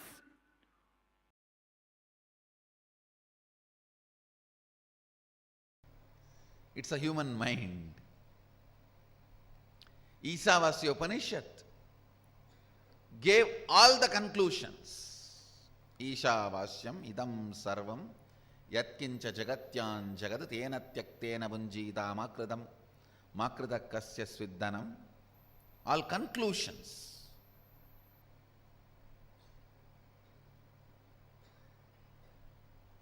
Ishavasyam idam sarvam, the conclusion about the universe, the life image you need to have.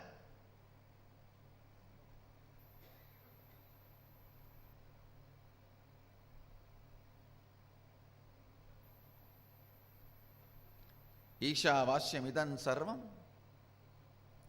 yatkincha jagatyan jagad tena tyaktena bunjita makrita kasya sviddanam. Means the second statement is the conclusion, the relationship you need to have with the universe. Everything is part of you. Be part of it. Not having an individual I and mine, celebrate the whole. The whole Isavasya Upanishad, if you see, conclusions, that's all. Conclusions.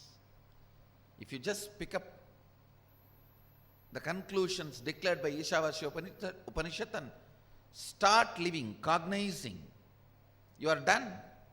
Nothing more need to be done. You are a Jivan Mukta.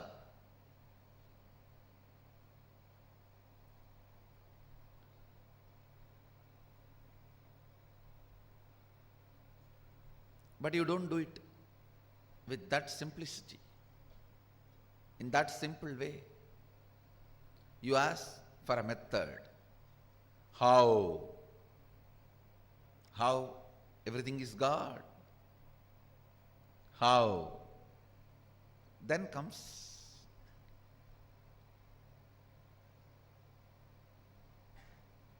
the answer from Upanishad.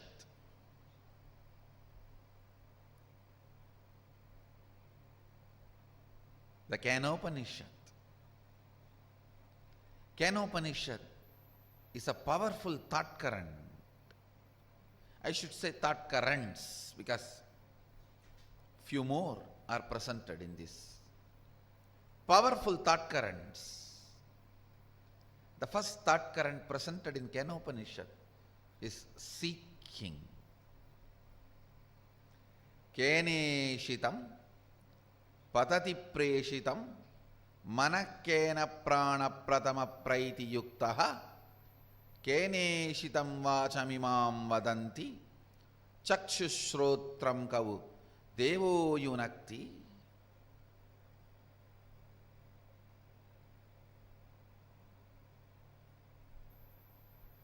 By whom, willed and caused, does the mind go towards its object? What a question.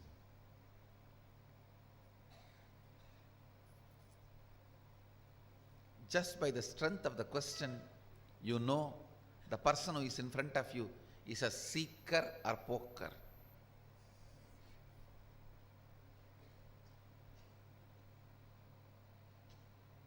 Or just an empty cooker.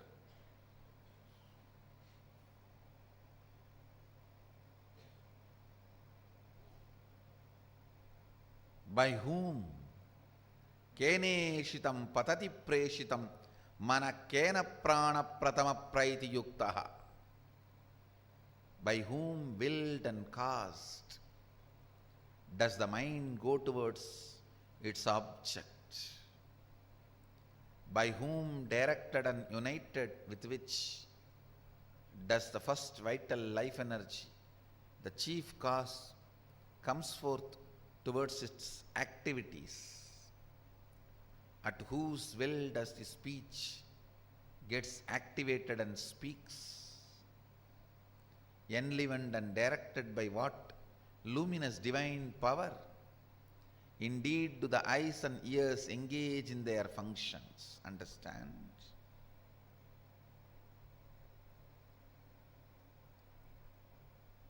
The moment you remember you, what all you perceive as part of you, start questioning them. Start questioning them.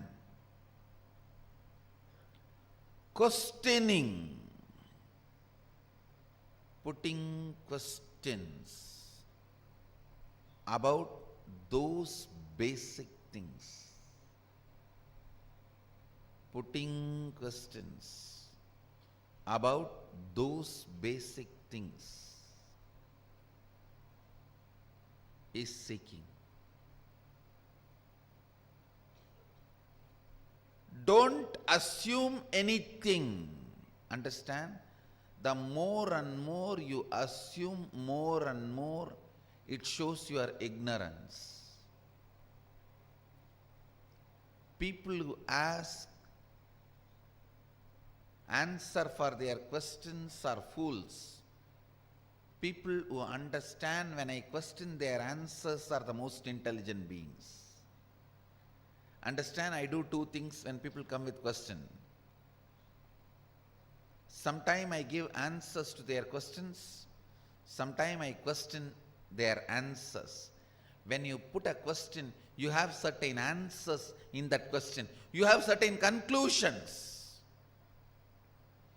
Based on those conclusions, you put the question. I question those conclusions. I question those answers you have.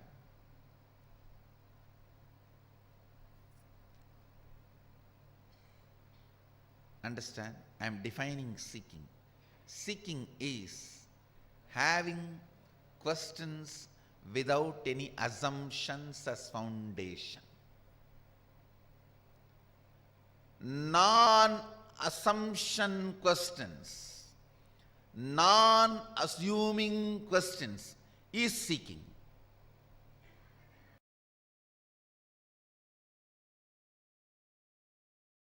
Please understand, all of us are completely connected in the space of oneness. I am not saying all of us are one. All of us are in the space of oneness. All of us are in the space of oneness. If you see goodness from outside, you are in the space of completion inside. If you see bad things outside, you need to complete inside. Go on. Go on.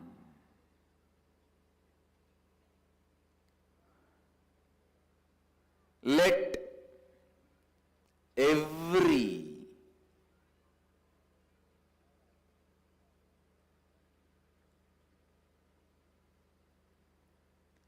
decision you make, let every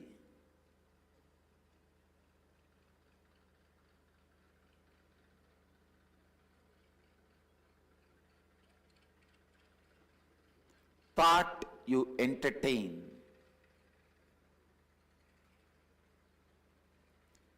every word you utter,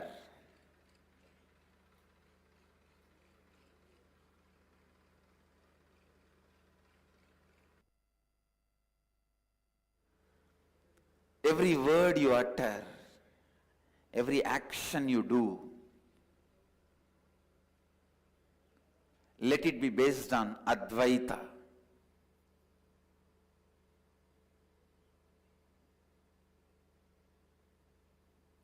Let it be completely based on Advaita. Understand, living Advaita means your self-drive, your inspiration, your energy, your experience,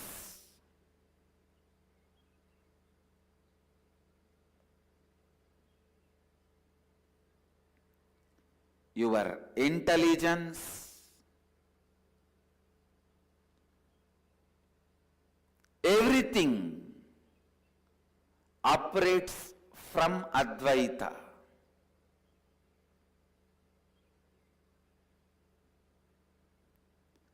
From that truth and fact, sacred secret of the oneness.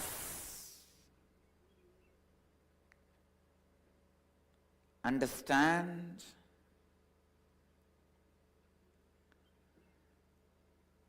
Digest Advaita more and more into your thinking. Digest Advaita more and more into your words. Digest Advaita more and more in your actions. Every simple digestion means even if you make a very simple decision,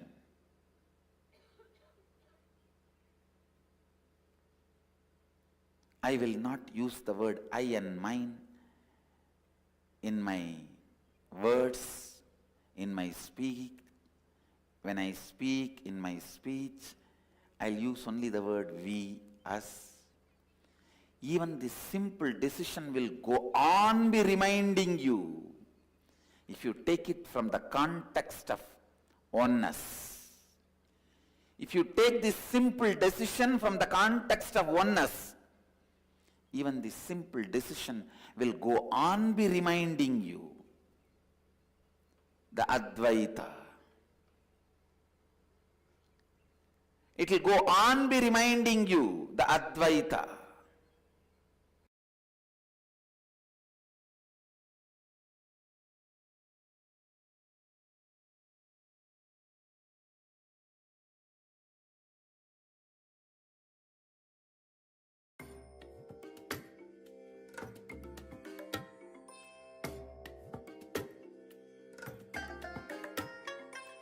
I bless you all.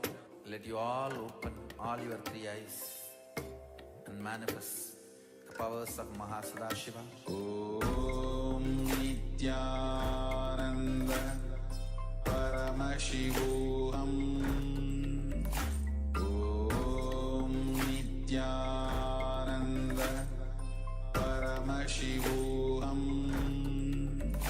Om Nithyananda Paramashivoham. Om Nithyananda Paramashivoham. Om Nithyananda Paramashivoham. Om Nithyananda Paramashivoham.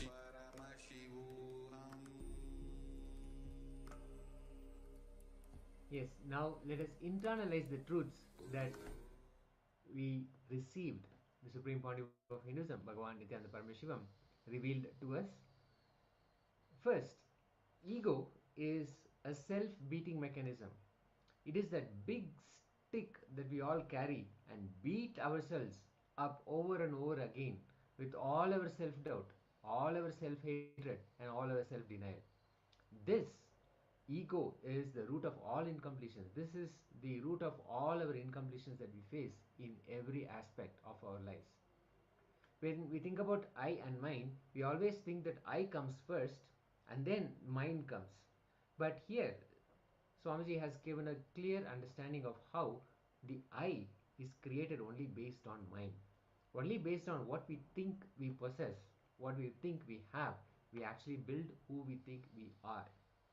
Based on what we have, the mind, we decide who we are, the I. Now, to make this clear understanding and also to stop this delusion of thinking all the decisions that came from the mind are actually the decisions of I, to stop thinking that way, we'll be entering into a beautiful process that Swamiji has given to identify what are the decisions of mind and what are the decisions of I, and how they can be separated, and how a beautiful understanding can happen that the decisions of mind are not the decisions of I, which is in fact, this wrong association is in fact the root of all our problems. So now, for this process, let us pick a pen and a paper or a notepad. Let us come back to the space of listening. In this first step, what we will be doing is, it's a simple step. The first step is quite easy to identify 5 incidents that happened, 5 decisions that you made in the last 1 week. It could be anything. It could be as simple as, like we're going to project the examples in shown here, skipping a workout, or having a dessert, or engaging in a conflict, in a situation with a person. Some kind of decision like this that immediately pops up. What are the decisions that you made today? I decided I will not go for the gym, or today I decided I'll just snooze and then I will not wake up in the morning when I normally wake up, and I'll go for the workout. Or today I decided I'll just indulge in the morning. I'll have something really like a dessert for breakfast instead of my regular breakfast. Something like that. Decisions like that, which may be simple everyday decisions, but something really stands out. So just write down some of these decisions that you made, some of these things. Let's list 5 such decisions in the last 1 week. Let's first write them down, and then we'll be moving into the next step with these decisions. Let's start.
Now, for all the decisions that we have taken in the last 1 week, the critical decisions or the decisions that we remember, now let us analyze the source.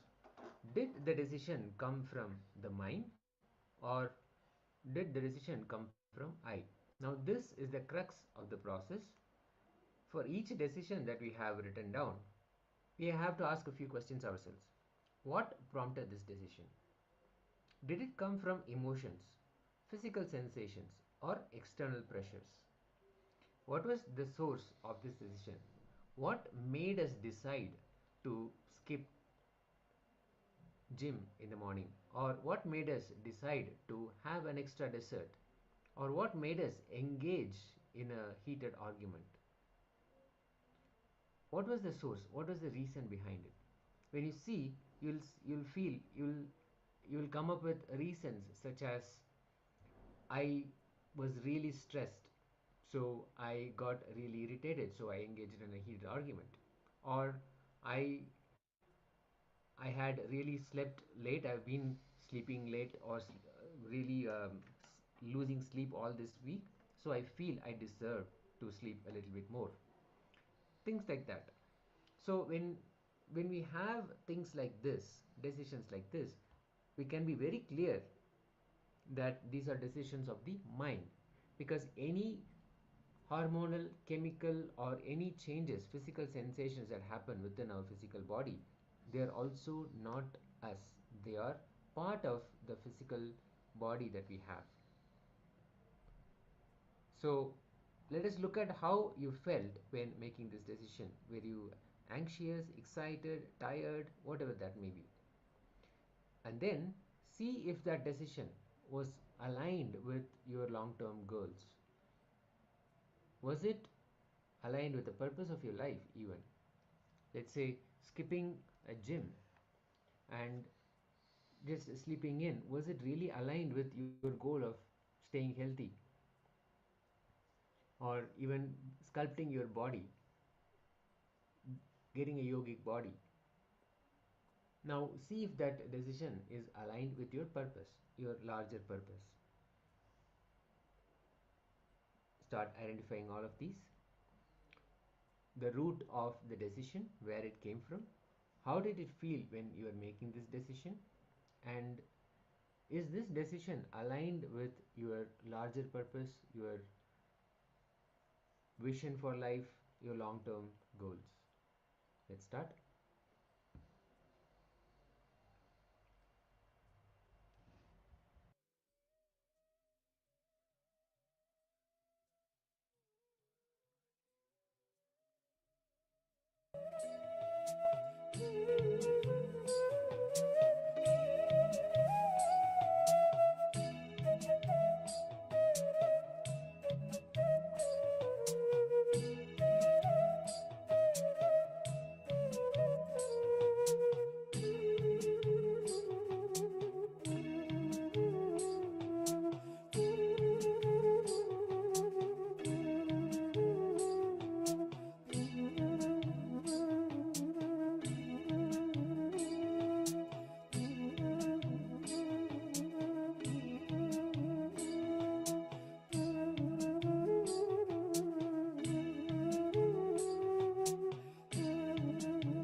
let us enter the next step. How to distinguish between the I and mine. For example, if your decision was about skipping a workout, maybe your reason to skip the workout was you felt exhausted and you were so overwhelmed with work commitments piling up. So many things were there and you decided for one day you'll just take a break. And how you felt about it, maybe you're anxious about all the unfinished tasks, all the projects that are lined up, all the deadlines. And if you look at if it is aligned with your larger purpose, larger vision, then clearly skipping a workout is not aligned with long-term health goals.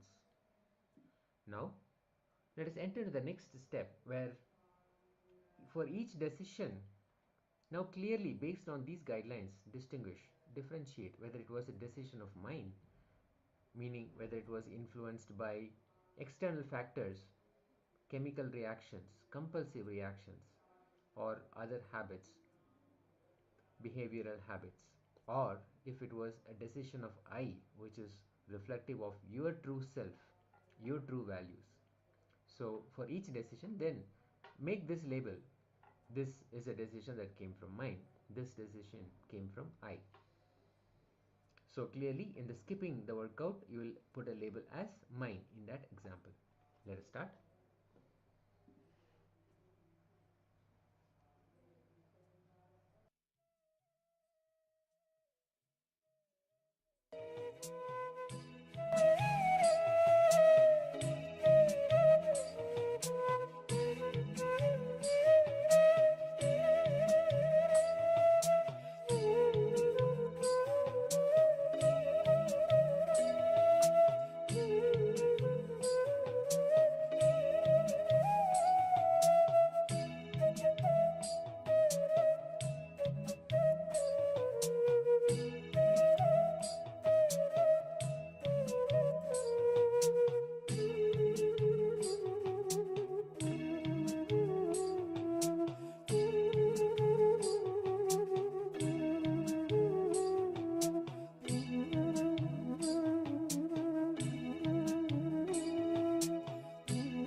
Now let's reflect on the implications of these decisions and how we superimpose decisions made by mind and think those are decisions from the I.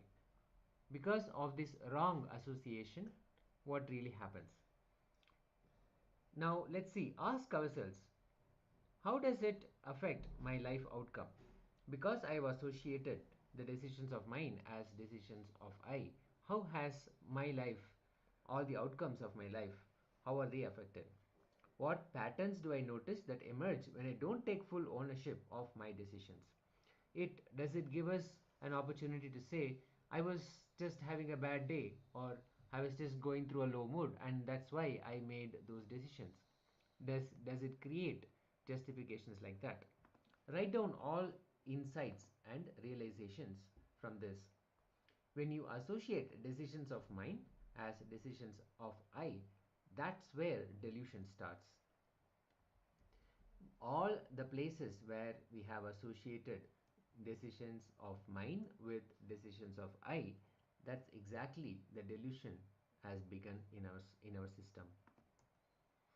Whatever small chemical imbalance that happens, hormonal imbalances happen, if they decide something, then it is not a decision of I. But the problem is we pick those decisions and we think and start thinking that these are decisions of I. So now let us contemplate on this.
Yes. So after the beautiful internalization exercise to differentiate between the identity of I and mine, now let's prepare ourselves. We're going to move on to the next beautiful session. So I request all the participants first, before we move on, if any participants wants to share any of their understanding, right? What did they actually understood? Because throughout the day today, we are actually learning on Guru Bhakti, okay? The feeling connection with the master, how it is very, very important. Whatever it might be, yes, maybe our likes, dislikes, or good, right and wrong, our ideas, our thought currents, leaving everything aside. The simple feeling connection with the master changes everything around us. That includes the power manifestation which we are doing. So in the next session, we're going to be learning on surrender. What is surrender? What is actually real surrender? It does not mean, okay, I surrender everything to Swamiji, like I give everything to him. No, that is not actually surrender. What we define or what each one of us think about surrender, it's not actually surrender. We're going to listen from Swamiji various different powerful combination of what is real surrender and how to apply that in our life. When we surrender, actually what happens.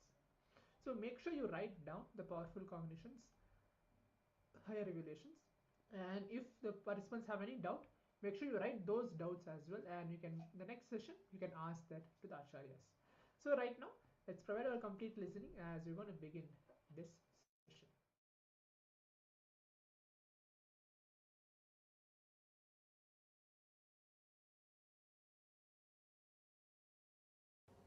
To tell you honestly, there is only one thing still I continue to learn. That is surrender.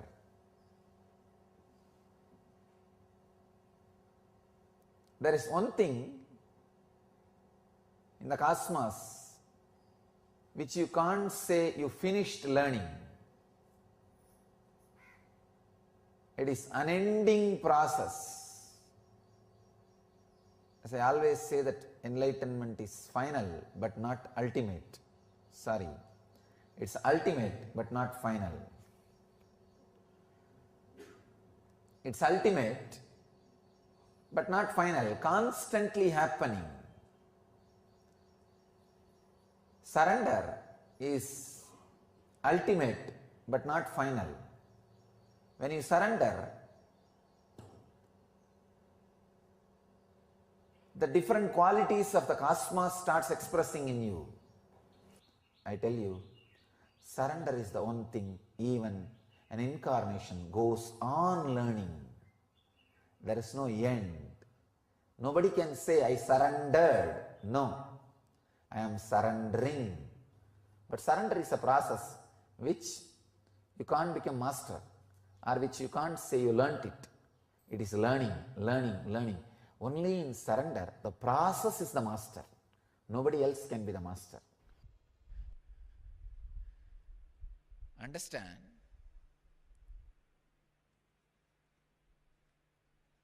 Relaxing into the truth, the origin is intelligence, gives you the tremendous freedom from the feeling you always carry. You are not given justice. Please understand, in the whole world, every person who has a mind feels he is not given justice. If you think origin is matter, you will never be able to heal that feeling. You are not given justice. You are not given all the chances you are worthy of. You are not shown all the possibilities you needed to be. You always grudge, grumble, suffer. I tell you, if you understand, it is independent intelligence which is source. Suddenly the healing effect, whatever is happening is justice, don't worry. Telling you, in my inner space, I am completely relaxed because I know the source is intelligence, not matter. It is not dead matter, which is running based on some arithmetic automated computer or arithmetic logic. No. It is intelligence.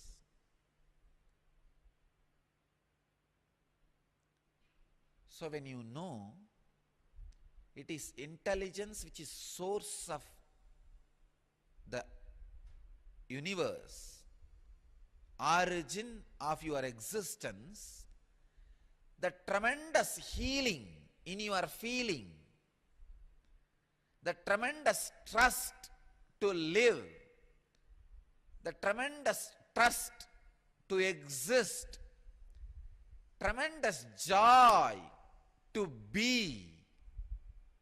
I tell you, that is the greatest thing which can happen to any human being. Joy to be, joy to exist, feeling you are given the worthy justice. Your source is an intelligence. It is not a dead matter, chaotic happening. Listen carefully. The first, innocent surrender. Please understand. I am not saying ignorant surrender. Ignorant surrender means you do not know what is surrender. You do not know to whom are you going to surrender. You do not know what is going to happen after that surrender. You do not know what is going to happen if you don't surrender. You do not know the original concept of surrender. Just trying to throw away your responsibility in the name of surrender is ignorant surrender. Innocent surrender means you know everything and you don't have insecurity inside about going through this path. That is innocent surrender. Understand the difference between these two. I'll explain. I have seen the hypocrisy of human beings in any ton level. People come and tell, Swamiji, I surrendered everything at your feet. In the end of the one-day program, during energy session, please cure my cancer. I tell them, all right, stay for 2-3 days, I'll heal you. No, tomorrow morning I have to go for my work.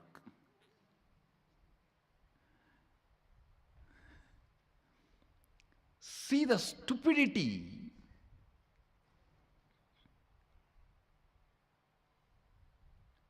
No, I surrender to you, you heal now and send me for my work.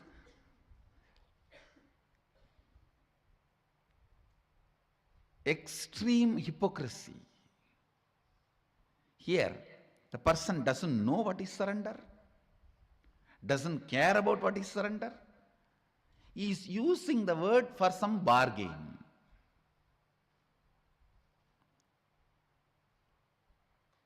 Innocent surrender means you have a thorough idea what is surrender, to whom are you surrendering, what will happen after that, what will happen if you don't, what is the right context, everything. You know the whole thing, and you do not have the fear of transformation it is going to bring inside you. Understand? You do not have the fear, the transformation it is going to bring inside you. What is exactly you are afraid? With surrender, suddenly your own taste about life may change, which you are afraid of. Oh God, I may suddenly start liking something else. Then what will happen to all the things for which I worked for 10 years? What will happen to that house which I brought designing, which I built designing every room? What will happen to the car which I bought enjoying the mirror, side mirror, front mirror, clock, these, that, so many things? What will happen to all that? Suddenly my desires may change, my fears may change, my thinking may change. Understand? When you mature, your desires do mature. If you decide your desires should not get matured, you stop your maturity. With surrender, the first thing you will experience is your desires and fears will get matured. And they will completely disappear. That is different. That is the ultimate experience. But the moment you start practicing surrender, your desires and fears will start getting matured. Your anxiety, your fear, whatever emotions with which you are struggling, your incompletions, all these will start getting matured. You may not have incompletion with the people who are living with you or with the day-to-day life. You may have incompletion with incompletion itself, that why I am not able to complete you. That can never be equated to the incompletion you are having with the next person because she did not smile at you or he did not smile at you, they did not respond to you, they poured water on you. Your incompletion about they poured water on you is totally different than your incompletion about incompletion, that why still you are not able to complete. I can say here, even your incompletion and anxiety has become more matured. See, ultimately this incompletion will disappear. That is experience. But even maturity shows the growth. The moment you start practicing surrender, the first thing will happen to you is maturity in your desires, in your anxiety, in your fears, in your greed, in your everything. If you are surrendering to somebody, asking for enlightenment, leading you to beyond coming and going, birth and death, that is matured surrender. Even in surrender, there is maturity. Celebrate your vision getting matured. You will celebrate surrender. Because in real surrender, spiritual surrender, the worm is becoming butterfly.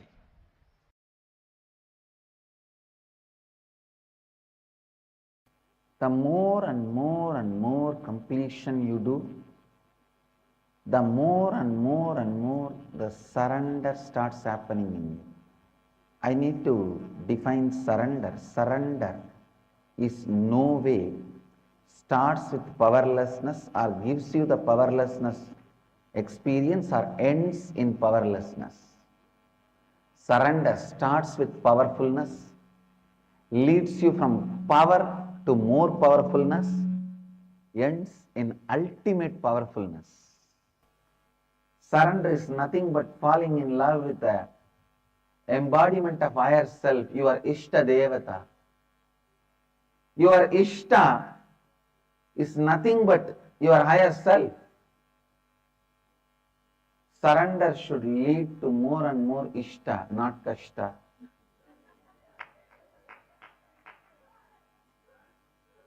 Naturally, surrender leads you to more and more powerfulness, not powerlessness. It leads to more and more powerfulness, more and more joy, more and more strength. Understand? When you carry the space of surrender, everything in the life listens to you.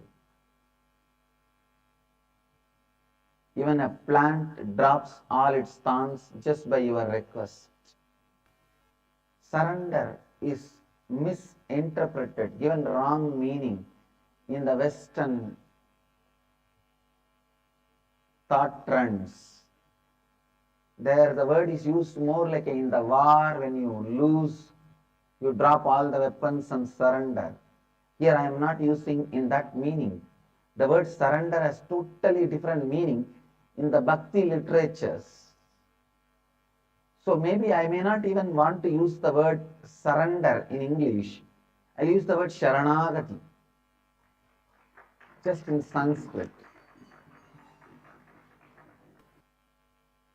Even completion you can intellectually grasp, even if you don't practice, just watch the satsang, you will intellectually grasp what is the completion, what is the power of completion, I am sure.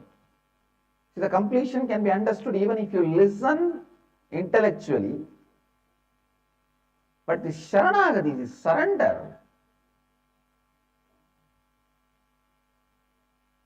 you need to see somebody experiencing and radiating it. You need to be around some great bhakta, devotee. Because it is such a beautiful experience. You need to see that radiating in the body language. Saranagati, surrender, can't be understood just by the intellectual.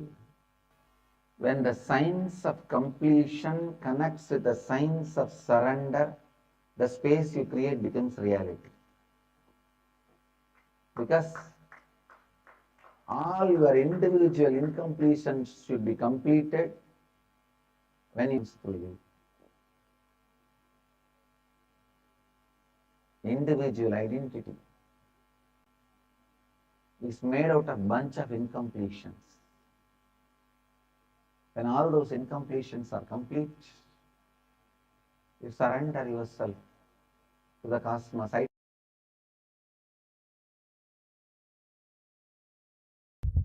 Today's subject for the webinar, surrender. I'll explain precisely how I experienced surrender. Listen. And what happened when I experienced surrender? Please listen. First, integrity is nothing but intellectually coming to oneness with Guru, which I started experiencing with Annamalai Swamigal. Like a intellectually oneness with the Guru. Authenticity is emotionally experiencing oneness with the Guru. Responsibility is your being feeling oneness with the Guru. Enriching is your consciousness feeling oneness with Guru. Listen. With integrity, your intellectual alignment starts, intellectual surrender starts, intellectual oneness starts. With authenticity, your emotional oneness starts. With responsibility, your being oneness starts. With enriching your whole consciousness, oneness starts. I tell you, till real surrender happened, integrity was my first priority, then authenticity, then responsibility, then enriching. When the surrender happened, enriching becomes my first priority. That became my first priority. It's not that I gave up integrity, but enriching became the first operative cognition when surrender happened to me. Whoever wants, take this as a click. When you decide enriching as the first priority, simply surrender happens. Because for enriching, you have to have all the other three alignment. If you are not able to enrich somewhere, some part of you, whether your intellect or emotion or being is not convinced, not yet convinced, I tell you, from my Atma Pramana, when the surrender happened, when I decided the enriching to be the first part, component of my life, that be the powerful cognitions to drive me, I saw authenticity, responsibility, integrity, everything following. When I decided I'll spread what Paramashiva did to me, I will share that to the world and start enriching the world with Paramashiva, his being, who is he, and his state, his space, his powers, his being and his superconsciousness. I saw responsibility, authenticity, integrity, everything was following. If you want to experience surrender, start enriching. Then everything else just follows. If you want sudden enlightenment, make the enriching as your basic cognition. If you want gradual enlightenment, go through integrity. Integrity means aligning all the words you utter inside and outside to the reality. Start. Then authenticity. Start. Then responsibility. Start. Then enriching. Start. Understand? People ask me, Swamiji, is enlightenment gradual or sudden? It is both based on you, up to you. If you want gradual enlightenment, that is enough for me, sudden is too much. It's like somebody else entering into me. So, gradually,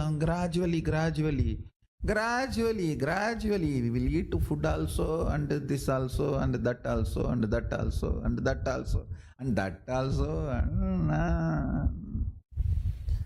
After slowly, sometime If you are interested in gradual enlightenment, you can start with integrity, authenticity, step by step. Whenever you fail, completion, and then again restoring the space, and then you can continue.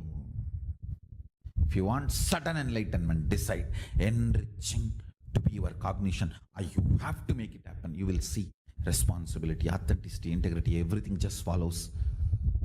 Above all, he just does continuous miracles in your life. Last few days, I am seeing continuous miracles. I can see very clearly. So, understand, when you decide to enrich, putting enriching as the first cognition, authenticity, responsibility, integrity, everything follows. Your brain radiates. Your knowledge explodes. Surrender becomes the space for Paramashiva to dance. It becomes the Chidambara for him to dance.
Yes, after this powerful session about surrender, breaking all the myths, all the understandings that we have had about surrender, and truly identifying what really surrender is.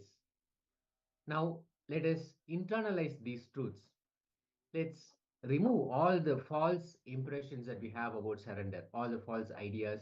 We may have thought what surrender is just giving up everything, or even going in a um, mode of giving up. That is not surrender. Surrender comes from a powerfulness. So now let us identify all those patterns inside us, what we really carry inside us, and go through this process given by the Supreme Pontiff of Hinduism to identify and strengthen our space of surrender. Now let us cognize 10 situations in our lives where we completely melt down without having any inhibitions. Completely, let's just melt down. For example, it could be checking on your job interview, or blessing your kids for their birthday, or finding out about your parents' health, where you completely melt down in extreme sincerity. You just completely, you are there, you're totally there without any holding back. Completely, you are there. Of course, when you think about blessing your own child on their birthday, you're full, you're total, you're not holding back anything, you're just completely, totally sincere. Same time, in the same way, checking on your parents' health, you're totally sincere, you're fully there, you're unabashedly, uninterruptedly, just giving everything you have and totally care for the person, for your parents.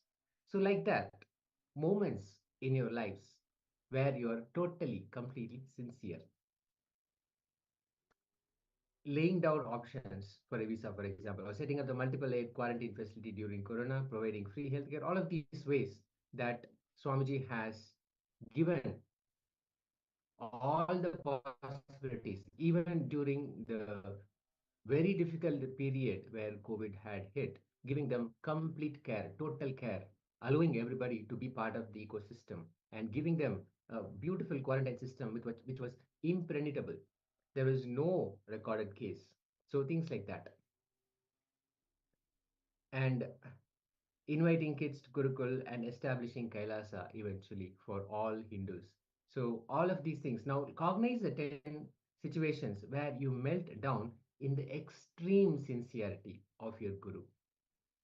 Know the instances, know those moments when you felt the extreme sincerity.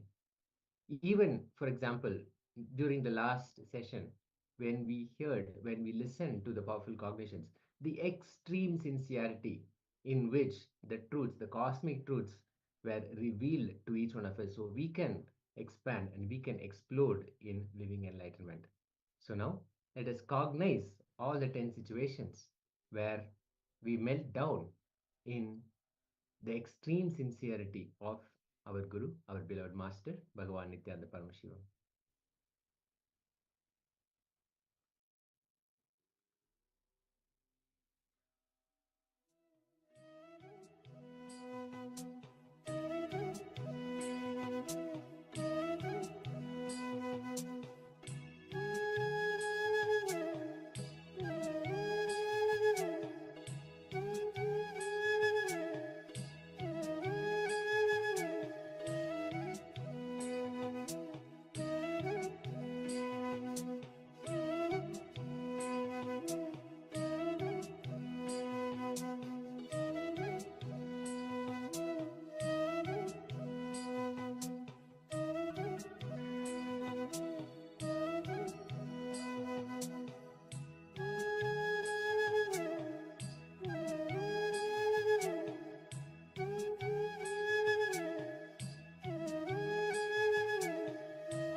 Now, reflect on initial encounters with Swamiji.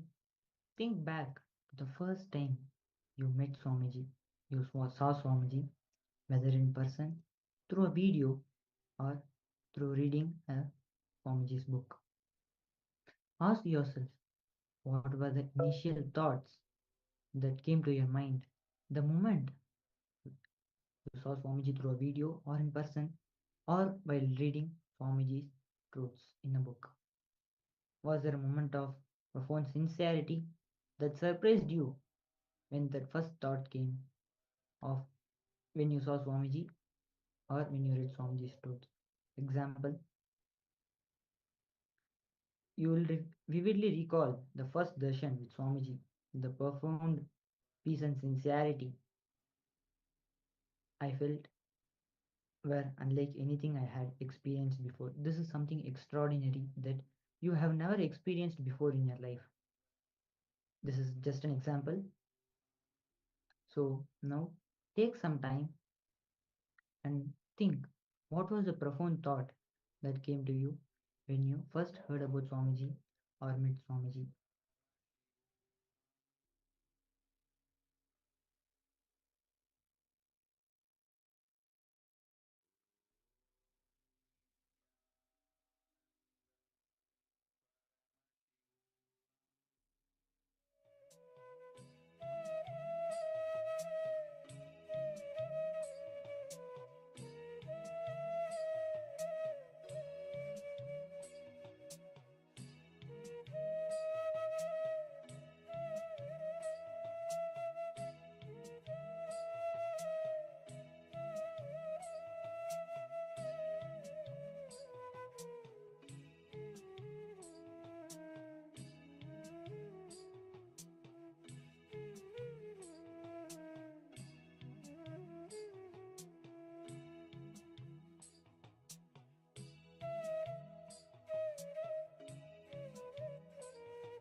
Yes, after we have identified the first moment when you met Swamiji, whether it was in a live session or through a video or through a program or any form, the first moment when you met Swamiji and that sincerity was evoked in you, that moment, after we have identified that, let's move to the next step.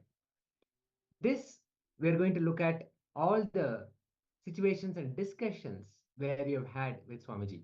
Maybe he uttered one word and that provoked you or that inspired you to become sincere towards taking responsibility, for example, or towards being integrated, or even simply towards doing yoga in the morning, or something, or having the Haritaki powder, something towards sincerity that was inspired because of a discussion that you have had with Swamiji. Maybe it was a personal blessing, or it was during the discourse, something that he mentioned, a powerful cognition that he mentioned, that inspired you towards being more sincere, towards something that would have expanded your life. So think about those moments and write down and how it panned out. Now just write it down in the way that it happened, in those words that actually evoked and inspired that sincerity within you. Let's start.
Yes.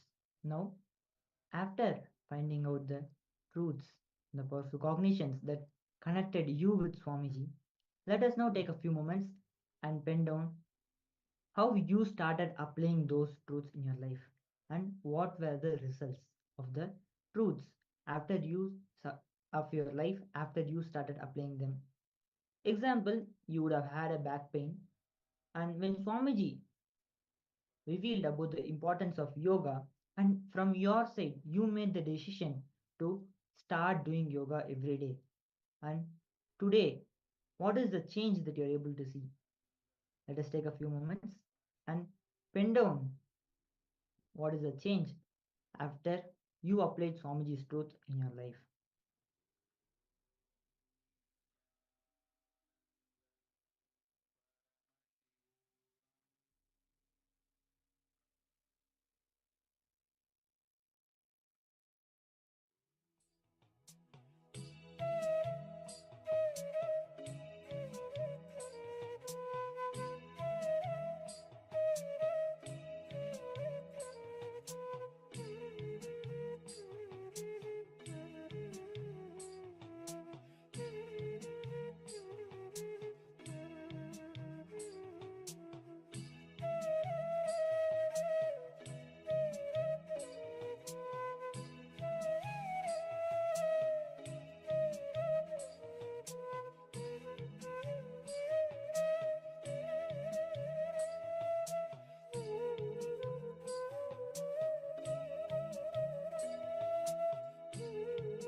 Yes. Now let us note influential teachings from Swamiji. Teachings could be just a word or an inspirational quote or a very powerful cognition from the discourse, from the revelations. It could be anything that really inspired to be sincere about your area of life, whatever that may be. For example, Swamiji's words about detachment actually helped me to get rid of a lot of toxic relationships in my life. Something that really synced in, clicked with you, and inspired that sincerity and inspired that transformation from within you. So let us now look at those teachings, those aspects, those teachings from Swamiji that made an impact in our lives. Let us start.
Now, after we have completed contemplating the powerful clicks that changed our lives after we meeting Swamiji, let us now contemplate on the spiritual practices and the rituals that were introduced to us directly by Swamiji himself, and how these spiritual practices help us in our spiritual journey. Let us connect with the divine. For example, the daily ritual of Guru Puja instills a sincere sense of gratitude and connectivity with Swamiji. This daily time of puja that you every day do helps you surrender your whole life at Swamiji's feet and lets the day go along with Swamiji's blessings.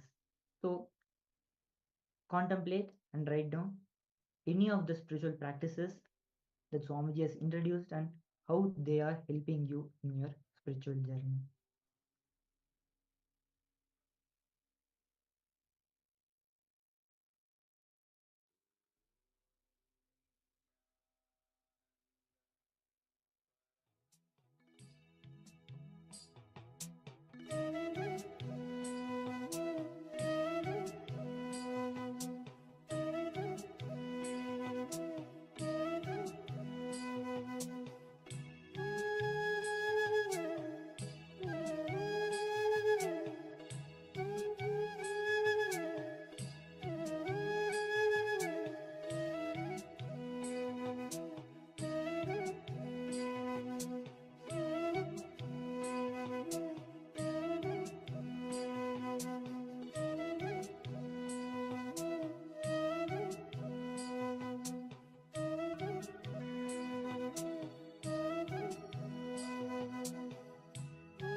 Now let's take a moment to analyze the acts of seva, blissful service that you have done, inspired by Swamiji. Maybe the principles of Swamiji of devotion, of service, and living for others that inspired you, and you took up service. It could be at a temple, at an ashram, at an adinam, anywhere that you decided, I will do this dedicated service. You took up the service inspired by Swamiji's words or Swamiji's principles, and you acted on it. Now reflect on all those moments and write those down when it was inspired, the sincerity of devotion was inspired by Swamiji. Let's start.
Now,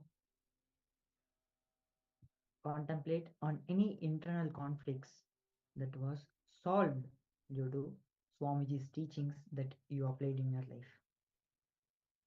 What conflict was present and how did the sincerity play a part in resolving it? Example, I resolved a long-standing family conflict after sincerely applying Swamiji's teachings on forgiveness, and this helped me complete with my family incompletions. Take a few moments and pen down what are the various conflicts that you were able to resolve and what powerful cognitions that you used for resolving that conflict. Let's take a few moments and pen them down.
Now, let us reflect on those moments of meditation when you were engaging in meditation, that you were in a meditative space, all those beautiful moments that happened for you, the meditative space that you entered into, and you experienced something beyond, something more extraordinary, something beyond the normal, and you confronted something like, for example, some shift happened.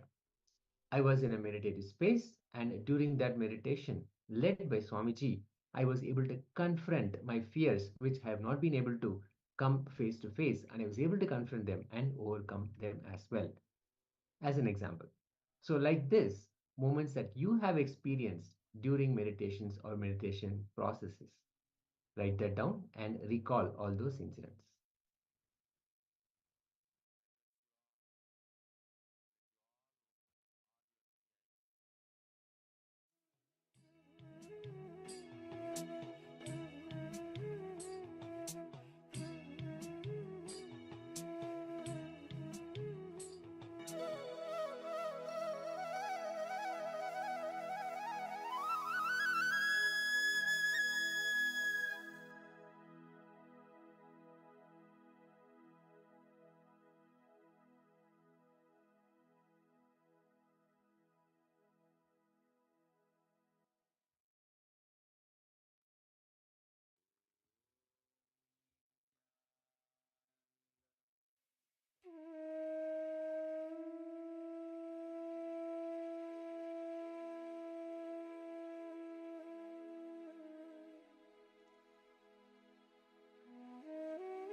Now, take a few minutes to contemplate on any group activities or events shared with others that brought out the deep sincerity and seeking in you.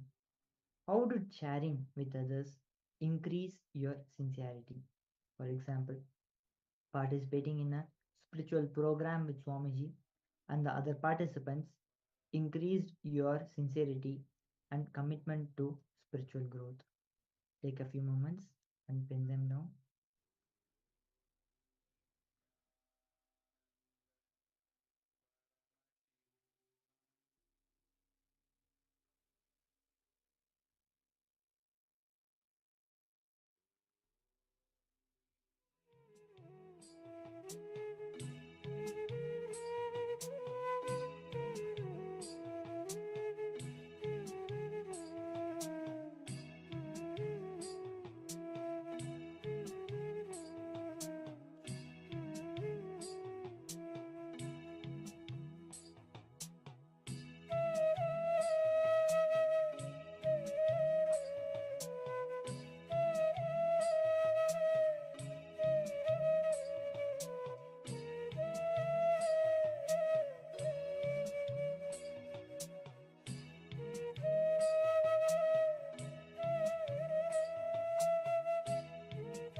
Yes, now let us summarize all the personal growth that we have experienced from Swamiji. Because of Swamiji's words, because of Swamiji's initiations, because of his revelations, all of this, how personally that we have transformed, how we have experienced a personal transformation, a personal expansion, a personal growth for ourselves, and how that has inspired that sincerity towards our own lives and towards Swamiji. Now, it could be in the form of, for example, because of following Swamiji, I have more empathy, I have become more patient, I have brought my anger in control, and I've been able to help others unconditionally. So, how your life, how you personally have experienced that transformation and growth? Let's just take a few moments to write that down before we enter into the next session.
Welcome back.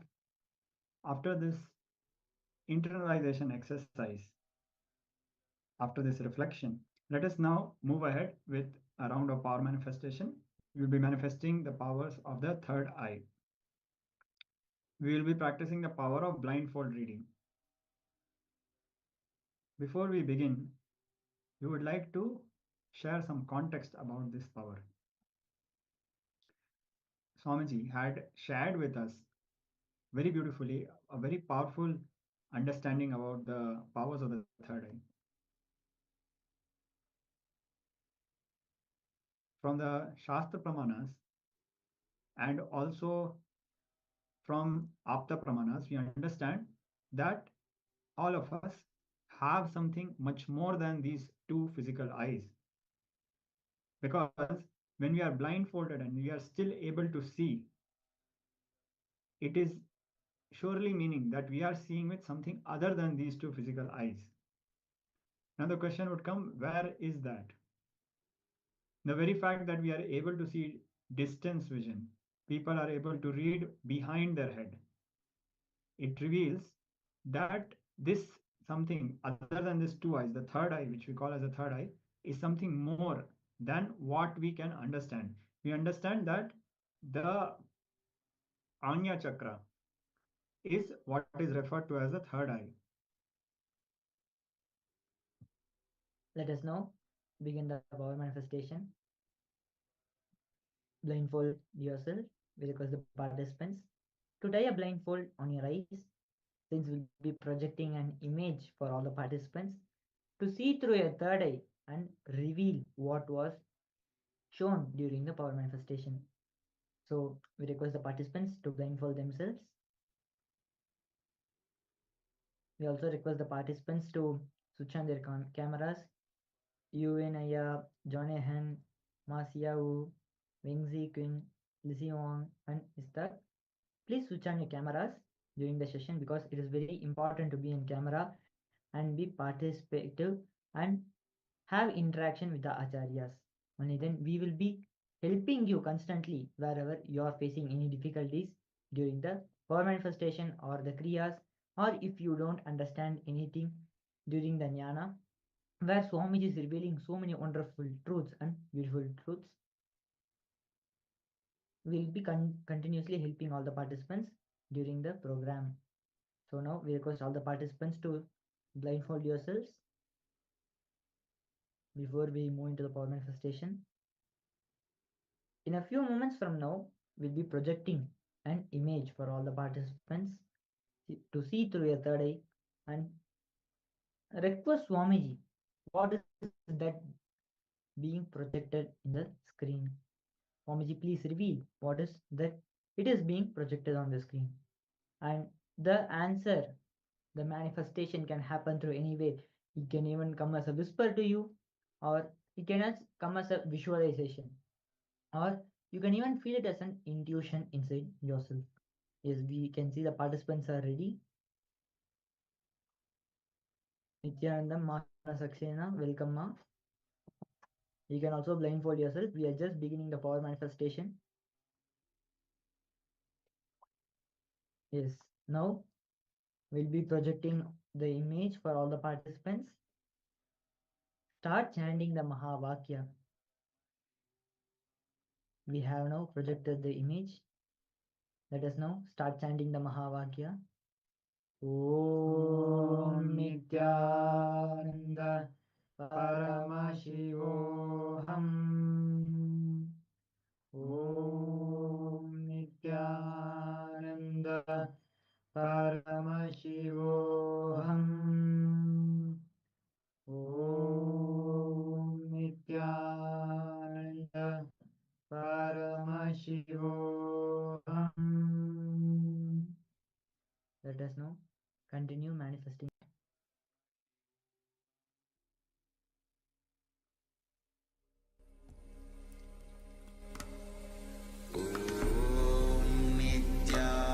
Nithyananda Paramashivoham.